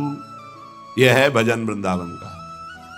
बोले नेत्रों से तुम यहां वृंदावन वासी जो खगमृग पशु पंछी मनुष्य हैं, इनको भाव से देखो। ये सब भजनानंदी महापुरुष हैं। ये भजन के प्रताप से यहाँ कोई सूकर बना हुआ है, कोई कुकर बना हुआ है, कोई पशु पक्षी बना हुआ है, कोई मनुष्य बना, कोई लता, कोई वृक्ष, ये जहां जो कुछ दिखाई दे रहा है चर अचर दृक्पश्यो वृंदावन श्री, ये वृंदावन की अद्भुत श्री वैभव शोभा भगवत स्वरूप है। यहाँ के कुत्ते का भी दर्शन कर रहे हो तो एक बहुत बड़े महात्मा का दर्शन करने से जो फल मिलता है वो मिलेगा, ध्यान रखना। हरिराम व्यास जी आचार्य हैं रस के, वो कह रहे हैं हो मन वृंदावन को श्वान, श्वान माने कुत्ता। यहाँ का कुत्ता कोई साधारण श्वान नहीं है, वो कोई परमहंस महापुरुष है जो प्रियाजू की स्केली कुंज में श्वान रूप धारण किए हुए रज का सेवन कर रहा है। आप क्या समझते हैं? मनुष्य शरीर से भी महान सौभाग्यशाली वो है। क्यों? तुम तो गद्दे पे सोते होगे, वो रज पे सोता है। तुम रज के बने हुए पात्र में विरक्त होकर पाते हो कि नहीं, श्री भगवान जाने। लेकिन उसको भोजन ही रज में मिलता है और रजयुक्त भोजन पाता है। उच्छिष्ट संतों का मिलता है तुम्हें कि नहीं, लेकिन उसको जरूर मिलता है क्योंकि प्राय उच्छिष्ट ही डालते हैं। संतों का भंडारा हुआ, दोना पत्तल बाहर फेंक दिए गए, एक एक पत्तल को चाट चाट कर साफ संतों की जूठन पा रहा है। कौन है? महाभागवत है वो। यहां के चर अचर को भाव से देखने की कोशिश कीजिए। पशु पक्षी लता वृक्ष मनुष्य, ये सब भगवत स्वरूप है। भजन हो रहा है यहाँ का। आप अगर भाव से दर्शन कर रहे हैं, भजन हो रहा है। अगर भाव का अभाव है तो आपको गलत दर्शन होने लगेगा। ईर्ष्या द्वेष वाली बातें, दोष गुण वाली बातें, माया जनित बातें आपको दिखाई देने लगेंगी। ऐसा यहाँ का भजनानंदी उपासक नहीं देखता, वो भाव से देखता है। खग मृग पशु पंछी जे या बन के चरण शरण रख लीजिए, ये सब भगवत स्वरूप, सच्ची मानिए सब भगवत स्वरूप है। ऐसे वृंदावन में रहो, अपने नेत्रों से जो भी देख रहे हो ये सब बड़े बड़े भजन करने वाले महापुरुष हैं। जाने कौन सा भजन किस जन्म में बना कि वो इस धाम में आकर के नाली के कीड़ा पशु पक्षी इन रूपों में विराजमान है। श्रीपाद प्रबोधानंद जी कह रहे हैं, बाहर मुझे चतुर्मुख परम वेदों का ज्ञाता ब्रह्मा पद ऐश्वर्य पद नहीं चाहिए, लेकिन वृंदावन में नाली का कीड़ा बना दो मुझे। ये जितने भी आपकी दृष्टि में आ रहे हैं, आपका भारी भजन बन रहा है यदि भाव से आप देख रहे, मेरे प्रभु के जन हैं। ये बड़े बड़े भजन करने वाले हैं, चाहे वो कोई बेल हो, कोई वृक्ष हो, ये सब भगवत स्वरूप है। ऐसे तो अपने नेत्रों का भजन करो, ये नेत्रों का भजन है। अब जिह्वे वृंदावन गुणगान, जीभ का भजन है वृंदावन की प्रिया प्रीतम की रूप माधुरी, गुण माधुरी, लीला माधुरी, कुंज निकुंजों की ये जो चर्चा करते हैं, अर्थात श्रीमद चतुरासी जी गाते हैं, 42 लीला गाते हैं, श्रीमद राधा सुधा निधि, केली मालजू, महावाणी जू, ये सब वाणी का भजन हो रहा है। दिव्य भजन, वाणी की सार्थकता हो रही। नाम कीर्तन करते हैं, राधा राधा राधा, वृंदावन वृंदावन वृंदावन, जिह्वे वृंदावन गुणगान, जीव का भजन हो रहा है, खूब गुणगान कर रहे हैं प्रिया प्रीतम का। कीर्तय श्रोत, श्रवणेन्द्री का भजन हो रहा है, खूब नाम कीर्तन सुन रहे हैं। बड़ा सुख मिलता है जब यहाँ सब उपासक जन जोर से गाते हैं, आवाज पहुंचती है, हृदय नाच उठता है। अहो भाग्य कीर्तन करने वाले और सुनने वाले दोनों का। नाम संकीर्तनम यस्य सर्व पाप प्रणाशनम, सारे पापों का नाश हो रहा है। उच्च स्वर से प्रभु के नाम का कीर्तन कर रहे हैं। कीर्तन श्रोत्र, श्रवणेन्द्री से सुनने मात्र से प्रिया प्रीतम का प्रेम प्राप्त, ये बड़ी सामर्थ्य है कीर्तन में। गुण कीर्तन में जो पद गायन होता है, श्रवण सुनत प्रापक रति राधा पद अम्बुज सुकुमार। आप बैठे हैं यहाँ सभा में और गुण कीर्तन हो रहा तो कृपा की वर्षा हो रही, आप भींज जाओगे। रासमंडल में महाप्रभु हरिवंश चंद्रजू के प्राकट्य उत्सव का 1 महीने पद गायन होता है। हमारी एकांतिक रुचि संन्यास व्रति के कारण प्रारंभ में सदगुरुदेव भगवान ने कहा कि आप सभा में क्यों नहीं जाते, तो उनका रुचि नहीं, एकांतिक रुचि, रही अकेला रहना शांत से। वह नहीं, वो सब उसका फल मिल गया है, प्रियाजू के चरणों की शरणागति। तो जाकर के विराजमान होकर के वहां वाणी सुनो ना। वाणी सुनने मात्र से सभा में प्रियाजू की कृपा प्राप्त होती है। बस फिर आगे प्रश्न नहीं हुआ। गुरुदेव के वचन थे। अगर सभा है, ऐसे वाणी गायन हो रहा है, आप बैठे हैं, कुछ समझ में नहीं आ रहा, फिर भी आप निष्पाप हो रहे हैं, प्रियालाल की कृपा पात्र बन रहे हैं, ये बात समझनी चाहिए। कीर्तय श्रोत्र गृह्यान वृंदाटव्या भज परिमल घ्राण गात्र त्वमस्मिन् वृंदारण्ये लुट पुलकितम कृष्ण केल स्थलीषु। तुम श्री वृंदावन के पुष्पों की सुगंध जो प्रियालाल के चरणों में समर्पित है, वृंदावन के पुष्प, ये खास बात है। जो हमारी ब्रजभूमि में प्रकट हुए पुष्प हैं, इनकी समानता करोड़ों रुपए का बाहर से पुष्प लाकर अर्पित करो तो मेरे प्रियालाल को उतना सुख नहीं होगा। यहां के हर श्रृंगार का, मोगरा का, गुलाब का, कनेर का या किसी भी का पुष्प, ऐसे मौलश्री का बहुत छोटा पुष्प, बड़ा सुगंधित पुष्प, 3 दिन तक वो प्रियालाल की सेवा में अर्पित किया जा सकता है। उसकी ऐसी महिमा है।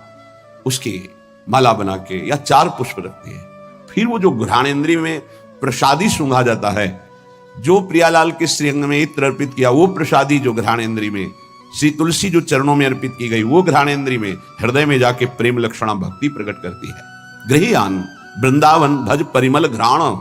वृंदावन, वृंदावन की सुगंधित वस्तुएं बड़ी अनन्यता प्रिया प्रीतम के प्रेम में होती है। पूज्य श्री पंडित रामकृष्ण बाबा जी महाराज बड़े सिद्ध महापुरुष हुए। जैसे आप बाहर से आए हैं और फल अर्पित करें, बाबा स्वीकार नहीं करेंगे। तो उनके पास कोई भी वस्तु लाने के लिए ब्रजवासी का सहयोग होता था। किसी ब्रजवासी को दिया, वो ब्रजवासी जब जाके देगा, बाबा स्वीकार कर लेंगे। कोई भी वस्तु है ब्रजवासी के हाथ से, दंडोत बाबा, ये रख दो। हम अमुक जगह से आए बाबा, ये भेंट नहीं, हटाइए। ब्रजवासी अगर प्रेम से कुछ भी तो वो स्वीकार करते। एक बहुत धनी मानी आए बाबा की सेवा करनी, बोले बात भी नहीं करना जाके। बहुत वो दैन्य हुए तो बोले अगर सेवा करनी है तो जो अनुगामी शिष्य जन थे, उन्होंने कहा कि इन घरों में ब्रजवासियों के बाबा माधुकरी लेने आते हैं, इन घरों में सेवा कर दो, वो बाबा को जब देंगे तो वो स्वीकार कर लेंगे। ये थोड़ी सी वृंदावन की निष्ठा रहनी है, जिससे हम उस रस को प्राप्त होते हैं। गात्र त्वमस्मिन् वृंदारण्ये लुंठ। शरीर का यहां पावन होना कैसे होता है? बोले वृंदावन की रज में लोट गया, ये लुंठ। तो पुलकितम कृष्ण केलि स्थलेषु। श्रृंगार रस श्री श्यामा श्याम की इस केली भूमि में जो लोट गया, 84 के चक्र से मुक्त हो गया। पहले बहुत ऐसा दर्शन होता था परिक्रमा मार्ग में, रज में, ऊपर के वस्त्र बाहरी जन भी आकर उतार कर लौटते थे, दंडवती करते थे। ये दुर्भाग्य है कि सुविधा हो गई इस रोड की, दुर्भाग्य है। नहीं, जो रज में परिक्रमा करने में, दर्शन में, लौटने में सुख था, वो इस रोड से थोड़ी है। पर कलयुग भगवान की लीला ऐसी है, इतना आधुनिकता बढ़ती जा रही है कि रज रानी को प्राप्त करना दुर्लभ हो गया। अगर रज रानी ले तो वृंदावन की परिक्रमा में कहां से ले? परिक्रमा तो रोड में अब हो रही है, और रोड में रज रानी कहां मिलेंगे? वृंदावन का जो शुद्ध भजन है वो इस रज की अनन्यता से जागृत होता है, वो बुद्धि से नहीं जागृत होता। जो रजोपसेवी जन है उनके हृदय में जुगल जोरी का भाव जागृत होता है। महोज्वल रसोन्मद प्रणय सिंधु निस्यंदनी महामधुर राधिका रमण खेलना नंदिनी रसेन समधिष्ठिता भुवन वंद्य वृंदया चकास्तु हृदय में हरे परम धाम वृंदाटवी। उन्माद रस प्रकट करने वाली ये भूमि वृंदावन है, जो ऐसे यहां रहता है एक एक इंद्री को प्रियालाल में लगा के। महोज्वल रसोन्मद प्रणय सिंधु निस्यंदिनी, महाउज्ज्वल परम निष्काम प्रेम रस का प्रादुर्भाव होता है, जो उन्माद प्रकट कर देता है। श्री किशोरी जी के सहित रमण जी महाराज अर्थात राधा रमण जी महाराज अपनी विविध प्रेममयी क्रीड़ाओं के द्वारा उसके हृदय को अद्भुत आनंद प्रदान करते हैं, जो ऐसी रहनी से रहता है। त्रिभुवन वंदनीय हो जाता है जो वृंदावन वासी है। ध्यान दीजिए, त्रिभुवन वंदनीय हो जाता है। कहते हैं कि आप नाम जप करो तो आपकी जिह्वा का रोग ठीक हो जाएगा। हर इंद्री समय बीमार है हमारी, नेत्र इंद्री गलत देखना चाहती, श्रवण इंद्री प्रपंच सुनना चाहती, वाक इंद्री प्रपंच की बातें करना चाहती, रस इंद्री सांसारिक भोग भोगना चाहती, जनेन्द्री हर इंद्री अपवित्र हो गई है। इसको इस रहनी से पावन करो। प्रियालाल को अर्पित किए हुए उच्छिष्ट का सेवन करो, प्रसाद का। नाम वाणी का गुणगान करो, नाम वाणी को सुनो, वृंदावन की रज शरीर में लगी रहे। तो महाउज्ज्वल प्रेम रस इसी से प्रकट होता है। वो त्रिभुवन वंदनीय हो जाता है। वो राधा रमण जी की महामधुर लीलाओं का रसास्वादन करता है। ऐसे परमानंद में समधिष्ठित परम धाम श्री वृंदावन हमें स्वीकार करे, अर्थात हमें आश्रय और वास देकर रहनी प्रदान करे। ऐसी रहनी से हम रहें। जन्मनि जन्मनि वृंदावन भुवि वृंदार केंद्र वंद्यायाम अपितृण गुल्मक भावे भवतु ममाशा समुल्लसाम। अब तो मेरी एक ही आकांक्षा है। श्रीपाद प्रबोधानंद जी महाराज कहते हैं, जन्मनि जन्मनि वृंदावन भुवि वृंदार केंद्र वंद्यायाम। मैं इस वृंदावन भूमि को प्रणाम करके एक वरदान मांगता हूं कि मैं कभी मुक्त ना हो, बार बार मेरा जन्म हो इसी श्रीधाम वृंदावन। मनुष्य शरीर के लिए नहीं कहते। अपितृण गुल्मक भावे भवतु ममाशा समुल्लासम। मुझे यहां का तृण बना दिया जाए, गुल्म बना दिया जाए, वृक्ष बना दिया जाए, क्योंकि मनुष्य बनना तो बड़ी दुर्लभ बात है। मुझे बार बार वृंदावन में जन्म मिले, चाहे घास बना दिया जाए, चाहे जो भी, पर मिले वृंदावन में। क्या पाया वृंदावन से कि कह रहे हैं मुझे मुक्त नहीं होना, मुझे बार बार जन्म मिले पर वृंदावन धाम में जन्म मिले।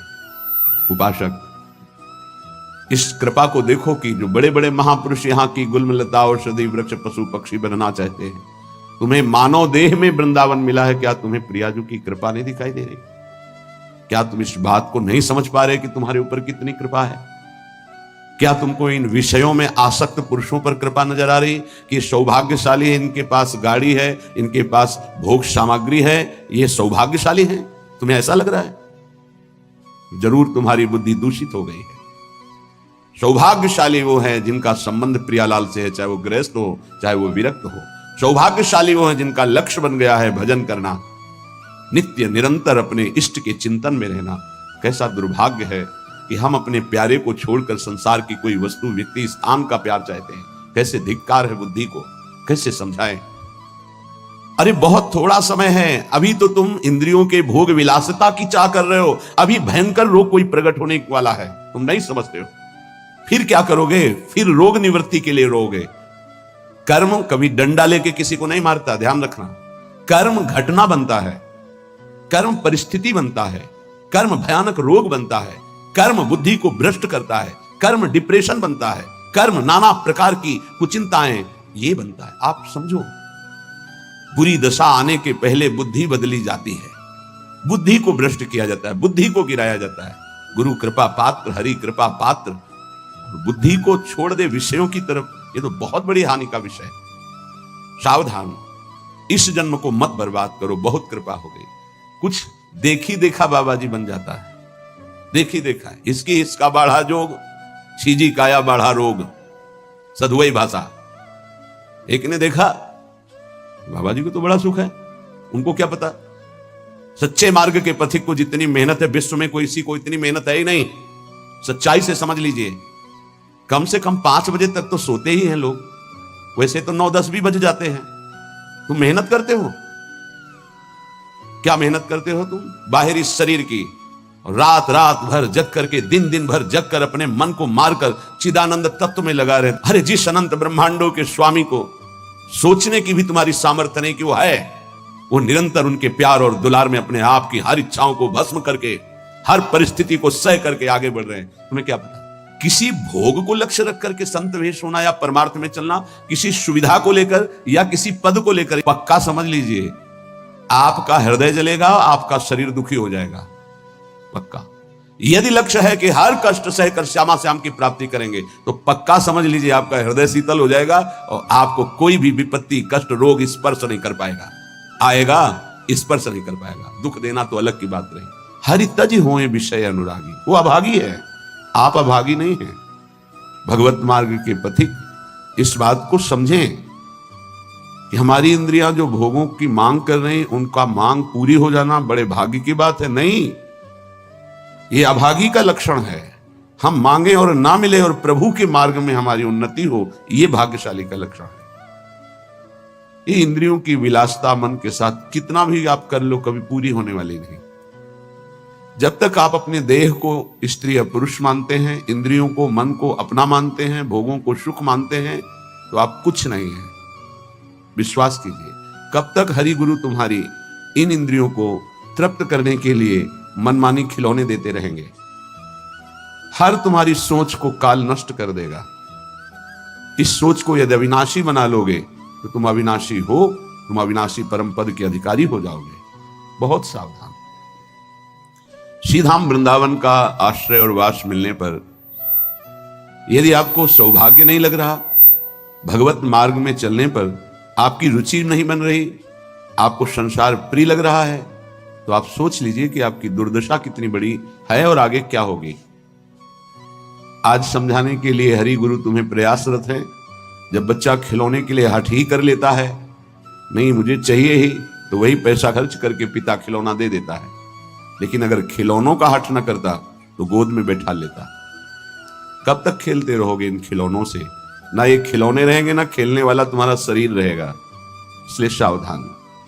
श्रीपाद प्रबोधानंद जी महाराज कह रहे हैं, वृंदारण्ये चर अचर दृक् पश्य श्री वृंदावनम।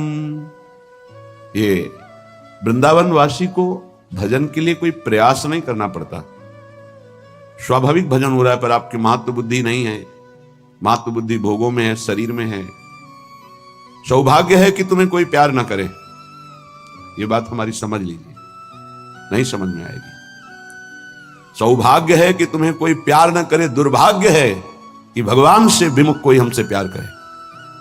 धिक्कार है हमारे भाग्य को यदि प्रभु के सिवा कोई हमें प्यार करे। ये बात नहीं सबकी समझ में आएगी। प्राकृतिक देह को मैं मानने वाला यही चाहता है कि मुझे कोई प्यार करे। कौन प्यार करे? हरि गुरु से बढ़कर कोई अहेतुकी प्यार करने वाला होता है, और वो प्यार कर रहे हैं, तुम्हें प्यार समझ में नहीं आ रहा। तुम्हें भोग विलासिता प्यार नजर आता है, संसार का प्यार नजर आता है, छल कपट वासना का तांडव ये तुम्हें प्यार नजर आता है। बहुत बढ़िया अवसर है, निकल चलो, नहीं भोगना पड़ेगा। आगे ऐसा अवसर आएगा जीवन में जो तुम्हें ऐसे गर्त में गिराएगा जहां से कोई निकालने वाला नहीं होगा। हमारी शरणागति पुष्ट होनी चाहिए। शरणागति पुष्ट होने के लिए सबसे पहला लक्षण है दैन्यता। जो जितना झुकता है वो उतना महान होता है। झुकने वाला ऐसा नहीं कि जिसके प्रति झुक रहा है वो महान है, ऐसा नहीं। जो झुक रहा है वो महान है। दैन्यता। दूसरा है निष्कपटता। हमारे प्रभु की शरणागति की पुष्टता के लिए, शरणागति के तो अलग भाव वर्णन, हमारी शरणागति पुष्ट रहे, नष्ट ना हो। भगवत शरणागति पुष्ट तो भगवत प्रेम निश्चित प्रकाशित होता है। उपासक को देखना चाहिए कि दैन्यता है कि अभिमान है हृदय में। दैन्यता का स्वरूप है किसी भी तरह से हमें गाली दी जाए, अपमान किया जाए, निंदा किया जाए, तिरस्कार किया जाए, तो मुझे ऐसा ही लगे कि मैं ऐसा ही हूं, किसी का पात्र हूं। उसे दैन्यता कहते हैं। वाणी से हम माइक से बोलेंगे कि हम अधम हैं, बड़े नीच हैं, बड़े ऐसे हैं, ये भी दैन्यता की भाषा है। और हाथ जोड़कर प्रणाम मुद्रा में रहेंगे, ये भी दैन्यता की मुद्रा है। लेकिन यहां हृदय की दैन्यता को कह रहे हैं कि जब कोई दूसरा कहे तू नीच है, अधम है, पाखंडी है, दंभ करता है, भक्ति नहीं है, और अपने को सीधी बात ये लगे कि सही बात है, मैं ऐसा ही हूं, इसे दैन्यता कहते हैं। शरणागति हमारी जो विक्षिप्त हो जाती है, जो दोषयुक्त हो जाती है, जो पूर्ण नहीं हो पाती शरणागति, उसका कारण देहाभिमान, उसका कारण गुणाभिमान, साधनाभिमान, इनमें से कोई ना कोई अभिमान होता है। इसलिए कह रहे सबसे पहला लक्षण बाबा की विचार में दैन्यता, और ये बहुत प्रिय है दैन्यता भगवान को। दूसरी है निष्कपटता। कपट नहीं रखना चाहिए। हरि और गुरुदेव, हरि गुरु चरण सेवा अनुसरहु, अर्चन बंदन संतत करहु, दास संतन कर शुक्ला। हृदय में कम से कम एक जगह तो निष्कपटता आ ही जाए। गुरुदेव भगवान से। पर ये बहुत छलिया मन है, ये सर्वज्ञ प्रभु से भी छल करना चाहता है, बहुत छलिया है। अगर हमारी शरणागति का अपहरण कोई करता है तो अभिमान और कपट, दूसरा जब निष्कपटता है तो कपट अगर है तो हमारी शरणागति ढक जाएगी। मोहि कपट छल छिद्र न भावा, मेरे प्रभु कह रहे हैं। यही दरबार दीन को आदर, पक्की बात। पहला है दैन्यता, दूसरा है निष्कपटता। शरणागत उपासक के हृदय में कपट नहीं। कपट का मतलब होता है कि मुख से कुछ और बोल रहे हैं और हृदय में कुछ और है। ये कपट प्रायः अपने लोग बहुत अच्छी तरह हृदय में सजा के रखते हैं, इसीलिए शरणागति पुष्ट नहीं होती। निष्कपटता, जैसे का हो वैसा, बिल्कुल गुरु के सामने, प्रभु के सामने, उसमें। तीसरा सत्यता, वाणी में सत्य, हृदय में सत्य, आचरण में सत्य, सत्य धर्मयुक्त। असत्य संपूर्ण संसार के भोग और संबंध है। किसी भी संबंध और भोग में प्रीता है तो शरणागति का अपहरण हो जाएगा। सत्य श्री भगवान, नाम, धाम, लीला, रूप, प्रेमी जन। इसके अलावा सब मिथ्या। जितना कुछ देख रहे हो परिणाम देखा जाता है, परिणाम में सब झूठा। चौथा सर्व समर्पण। सर्व शब्द लगा हुआ है, तन मन प्राण एक एक वृत्ति केवल अपने शरण की तरफ। यहां सर्व समर्पण नहीं होता, समर्पण होता है पर सर्व समर्पण नहीं होता। सर्व समर्पण कुछ हमारी पर्सनल वृत्तियां हैं, कुछ हमारी शर्तें हैं, कुछ हमारा है, तो सर्व समर्पण नहीं। सर्व समर्पण दशरथ जी महाराज के श्रीमुख के वचन, नाथ सकल संपदा तुम्हारी, मैं सेवक समेत सुत नारी, सर्वस्व आपका।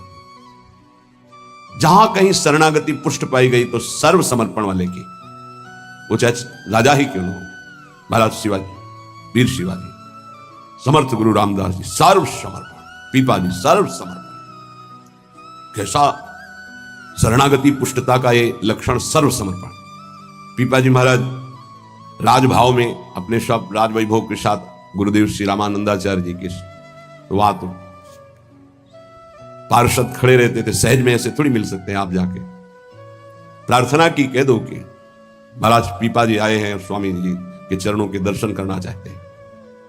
जाके सूचना दी, वह जाके कह दो कि हाँ राजा महाराजाओं की कोई आवश्यकता नहीं।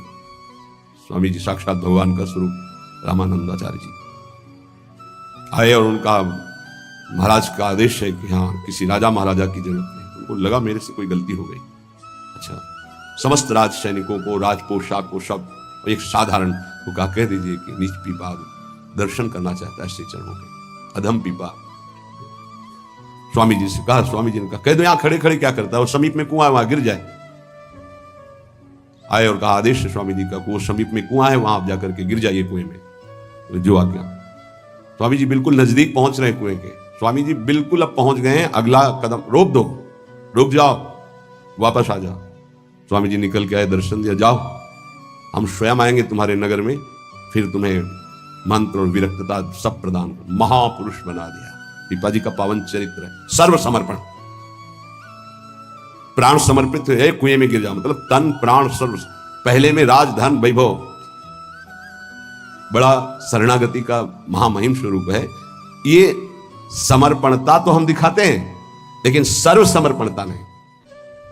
कुछ अपना है, कुछ आपकी बात मान लेते हैं, इसलिए वो खिचड़ी बनी रहती, शरणागति नहीं हो पाती। जब उपासक के हृदय में अपना अस्तित्व तो रहता है तो उसको भक्ति नौटंकी नाटक नजर आती है। अपनी वासना की पूर्ति, अपनी इच्छा की पूर्ति के लिए वो भगवान की उपासना को नाटक समझने लगता है। अगर अपनी वासना, अपनी इच्छा, इसका त्याग कर दिया जाए तो भक्ति का परिचय मिलता है। प्रायः बड़े बड़े महाभागवतों के घर वाले ही, परिवार वाले ही उनको नहीं समझ पाए और उनका तिरस्कार कर रहे। इस बात के लिए वो जैसा चाहते हैं वैसा आप चलिए, उनको जितना पसंद है आप कीजिए। जैसे कुछ भक्तों को कि हमको पूरी रज लगाना पसंद नहीं, बस हल्का सा तिलक लगा लीजिए, क्योंकि आपने गुरुमंत्र लिया इसलिए तिलक लगा लीजिए। ये जरूरी है पूरा मुंह में थोपना? क्योंकि तुम्हारी दृष्टि नहीं है ना, तुम रज पसंद नहीं करते, गाल गोरे पसंद करते हो। ये पसंद कर, ये चमड़ी कब तक रहेगी? नष्ट हो जाएगी ना, तुम्हारी रहेगी ना, जिसकी देख रहे हो उसकी रहेगी। पतन हो जाएगा। जिन जिन भक्तों का विरोध किया उनका पतन हो गया। ये सर्व समर्पणता भक्ति में जब साधक चलेगा तो अपने आप आ जाएगा। उसको किसी की कोई परवाह नहीं रहती। अपनी भक्ति में कहीं आंच नहीं आने देगा। जीवन की बाजी लगा दी है, अनंत जन्मों से बिगड़ी बात को बनाने चले हैं। तो हम ये देखते हैं कि देवता परिवार वालों की बुद्धि में बैठ करके उसको शरणागति से भ्रष्ट करना चाहते हैं। बस जैसा हम कहें वैसा तुम्हें चलना है। अब भी तुम अपना अधिकार रखते हो। भगवान की कृपा मनाओ कि अभी तुमको कुछ मान रहे हैं, इसलिए सुन रहे हैं वो भक्तजन। और ना माने, केवल प्रभु को माने, तो रत्नावती जी ने मूड मुड़ा लिया, खिलाफत में बैठ गई उनकी आज्ञा के खिलाफ। राजन्नाज से त्यागती हूं, इस महल में प्रवेश नहीं करूंगी, केवल श्री भगवान का आश्रय लेकर संतों के बीच में रहूंगी। जो बिगाड़ना है बिगाड़ लीजिए। आखिरकार साष्टांग दंडवत और चरणों में गिरना पड़ा पूरे चरित्र के बाद। तो बहादुरी तो तुम्हारी इसी बात की है कि अपने प्रभु के चरणारविंद में आपने अपने अपनापन का दान कर दिया। अब प्रश्न नहीं खड़ा होता। तुम साधना का स्वरूप क्या जानते हो? हर चित्त प्रभु में लगा है, पूरा दिन हो गया उठे नहीं आसन से। भगवदाकार वृत्ति है आसपास सब। बड़े सिद्ध महापुरुष की बात कह रहे हैं, पूज्य श्री श्रीधर बाबा। इतनी रज होगी पूरे सिंहासन में, इतनी ऊंचाई से, क्योंकि परिक्रमा नजदीक काली देखे। और उनको शरीर की शुद्ध नहीं तो कब वो रज पूछे। मच्छरदानी लगी थी, मच्छर क्या पूरा हाथ चला जाए, और 10-5 छिपकली उस मच्छरदानी में चिपकी रहती थी।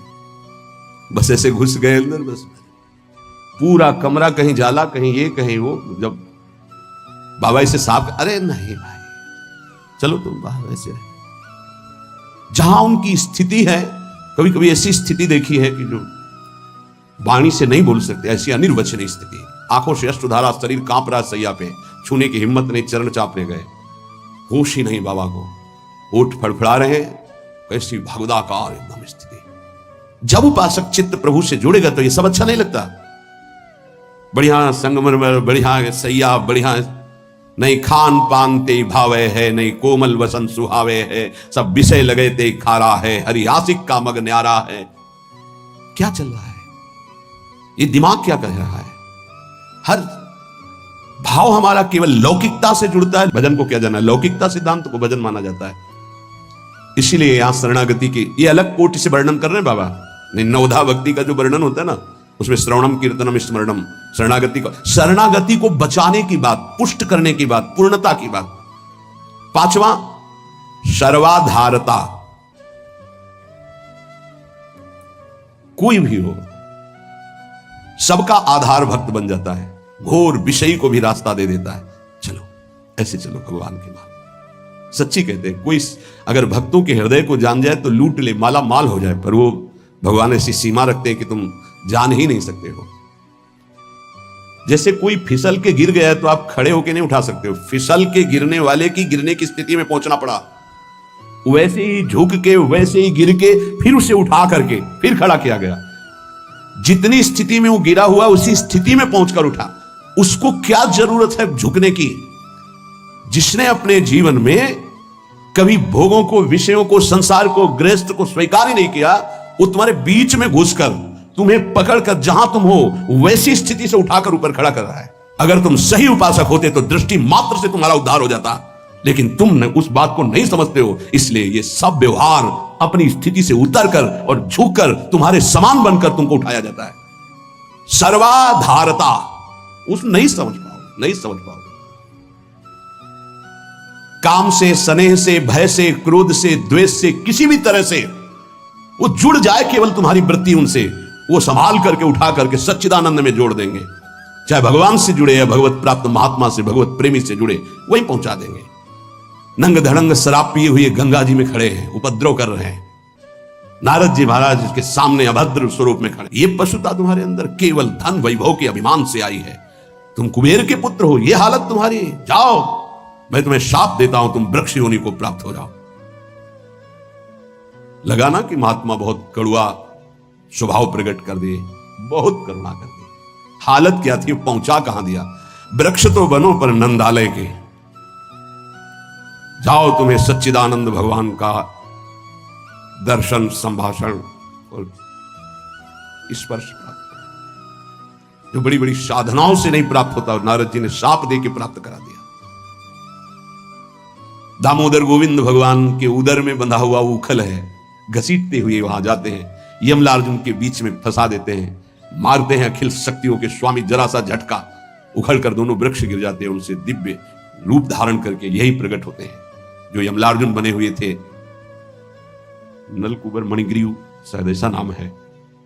भगवान का दर्शन, संभाषण, स्पर्श, साप दे दिया तो यह प्राप्त हुआ। विचार करके देखो, समझ में नहीं आता, जीव को समझ में नहीं आता कि हमारे ऊपर कितनी कृपा है। सर्वाधारता इस शरणागति की पुष्टता का लक्षण है। वो सबका आधार बन जाता है। जैसे हमारी सबकी आधार भूमि है, ऐसे वो भक्त बन जाता है। रखो मेरे ऊपर पैर, निकल जाओ भगवान की गोद में जाओ। वो इस उदारता को, इस कृपा को इस साधारण जन नहीं जानते, अवहेलना करते हैं। एक एक वृत्ति तुम्हारी संभालने के लिए हमारी श्री जी की भक्ति तैयार है। एक एक वृत्ति को तुम्हें रोना नहीं आया कि हमारे ऊपर कितनी कृपा है। बहुत कृपालु शरणागत जन होते हैं श्री जी के। जैसे श्री जी का स्वभाव तो वही अंश में उतरता है उनके जनों में। सर्वाधारता, सबके लिए आधार भूमि बनने के लिए तैयार है। छठवां, पूर्ण विश्वास अपने इष्ट पर। जैसे राम काज के लिए लंका में प्रवेश कर रहे हैं हनुमान जी महाराज। घोर निशाचरी स्थिति है लंका में। अब एक महाभागवत तो बहुत, जो भी प्रवेश कर रहे हैं तो पहले श्री राम जी का स्मरण करके अपने हृदय में भगवान को देखकर हृदय में स्मृति बसा के प्रवेश करते हैं। क्या भाव? प्रवेश नगर की जय सब काजा, हृदय राख कौशलपुर। जब किसी भी साधक या किसी से भी भगवान का निज जन उसे उठाने की, तो पहले प्रभु जा रहे हैं, बहुत फिसलन है नाथ, पकड़े रहना। जैसे कोई डूब रहा है, उसको निकालने जा रहा है, प्रयास करेगा, लेकिन वो जो डूब रहा है वो प्रयास करेगा उसको डुबोने का, क्योंकि वो सांस लेना चाहता है। ऐसे जो काम में डूब रहा है, क्रोध में डूब रहा है, मोह में डूब रहा है, नाना प्रकार के भोगों में डूब रहा है, उसको निकालने के लिए जाओगे, वो पहले तुम्हें उसमें डुबोने की कोशिश करेगा। तुम्हारे अंदर काम, तुम्हारे अंदर क्रोध, तुम्हारे अंदर लोभ, क्योंकि उसी वृत्ति से वो अपना भाव स्वीकार करेगा। तब श्री जी से पहले बात होती, श्री जी, हे प्रभु, हे प्रियाजू, बहुत फिसलन की जगह में आपकी सेवा कार्य होने जा रहा है। उस जीव को पकड़कर उसकी वृत्ति को आप तक स्वामी आप पकड़े रहना। आप ऐसे पकड़ो, हम ऐसे पकड़ते हैं, तब हो सकता। अगर आपने छोड़ दिया तो बहुत फिसलन में है, गिरने की संभावना है। पूर्ण विश्वास, दृढ़, मेरी स्वामिनी इसका मंगल करके रहेगी। सातवां, सर्वाराध्यता। ऐसा भाषण, ऐसी चेष्टा, ऐसा व्यवहार कि वो सबके द्वारा पूजनीय बन जाए। इस शरणागति का सातवां लक्षण, सर्वाराध्यता। उपासक का ऐसा स्वभाव, ऐसा व्यवहार, मृदुता कि सब उसकी आज्ञा का पालन करने लगे। ऐसी इस शरणागति की पूर्णता का स्वरूप सर्वाराध्यता। हंसी बोले बहुमान दे, सर्वाराध्यता ये उनका गुण होता है। नहीं नहीं, कोई बात नहीं, आप ऐसा शांत हो जाइए, आप कोई बात नहीं, बहुत सावधान। शरणागति कोई खिलवाड़ नहीं, और शरणागति हो गई तो सब पूर्ण हो गया। अखिल लोक चूड़ामणि भगवान शरणागत के अधीन हो जाते हैं, अहम भक्त पराधीन हो। आठवां है अनन्यता। अपने इष्ट की, कल एक उपासक की परीक्षा का समय आता है, छमाही सालाना चर्चा हो। उसका शब्द था कि शरीर छोड़ना मेरे लिए सहज है, लेकिन उपासना के विषय में एक भी शब्द में किसी से भी, चाहे वो रिश्ता हो, संबंध हो, स्वीकार नहीं कर सके। बहुत देखा, बहुत सुना, बहुत सब। अब उपासना के विषय में अगर मेरी उपासना में कोई बाधा पड़ेगी तो मैं सब कुछ छोड़ सकता हूं। शरीर छोड़ना मेरे लिए सहज, उपासना नहीं। उपासना में अगर कोई नहीं, बस इस बात से उस समय तो नहीं कहा जाता बड़ाई कि हाँ शाबाश, नहीं, ठीक है, ठीक है, अच्छे विचार। एकांत में जब मनन होता है तो आशीष निकलता है। हाँ, ऐसे ही अपने आराध्य देव की अनन्यता पे फर्क नहीं पड़ना चाहिए, इसी से भगवत प्राप्ति होती है। 4 दिन के पति पुत्र परिवार के संबंध हैं, अनंत काल का संबंधी मेरा उससे मिलने का अवसर आया है। अब ये सब माने हुए नहीं, जो है उनके लिए है। प्रभु मेरे प्रीतम, मेरे पति, मेरे प्राणनाथ, मेरे जीवन, ये माने हुए हैं। 30 वर्ष पहले तुम जानते भी नहीं थे कि कौन है, जिनको तुम पति पुत्र परिवार प्रीतम क्या क्या भाव, और 30 वर्ष बहुत बहुत प्लस और जोड़ लीजिए, इसके बाद खाक में मिल जाएगा तुम्हारा तन और उनका भी तन ना, वो संबंध रहेगा ना, वो परिचय रहेगा, संबंध भी नहीं रहेगा, परिचय भी नहीं रहेगा। तो परिचय जिससे बनाने आए हैं अब ये जन्म केवल उनके लिए। ऐसा नहीं है कि कोई भक्ति में चले तो रसगुल्ला और रबड़ी यही खाते भक्ति होती, वो एक अलग भक्ति होती है। जैसे आपकी साधना बढ़ेगी तो आपके साथ विरोध शुरू होगा, और अगर विरोध में वही स्थिति रही एक रस अनन्यता तो आपकी सिद्धि नहीं। तो क्या बिगाड़ा था देवर विक्रम का?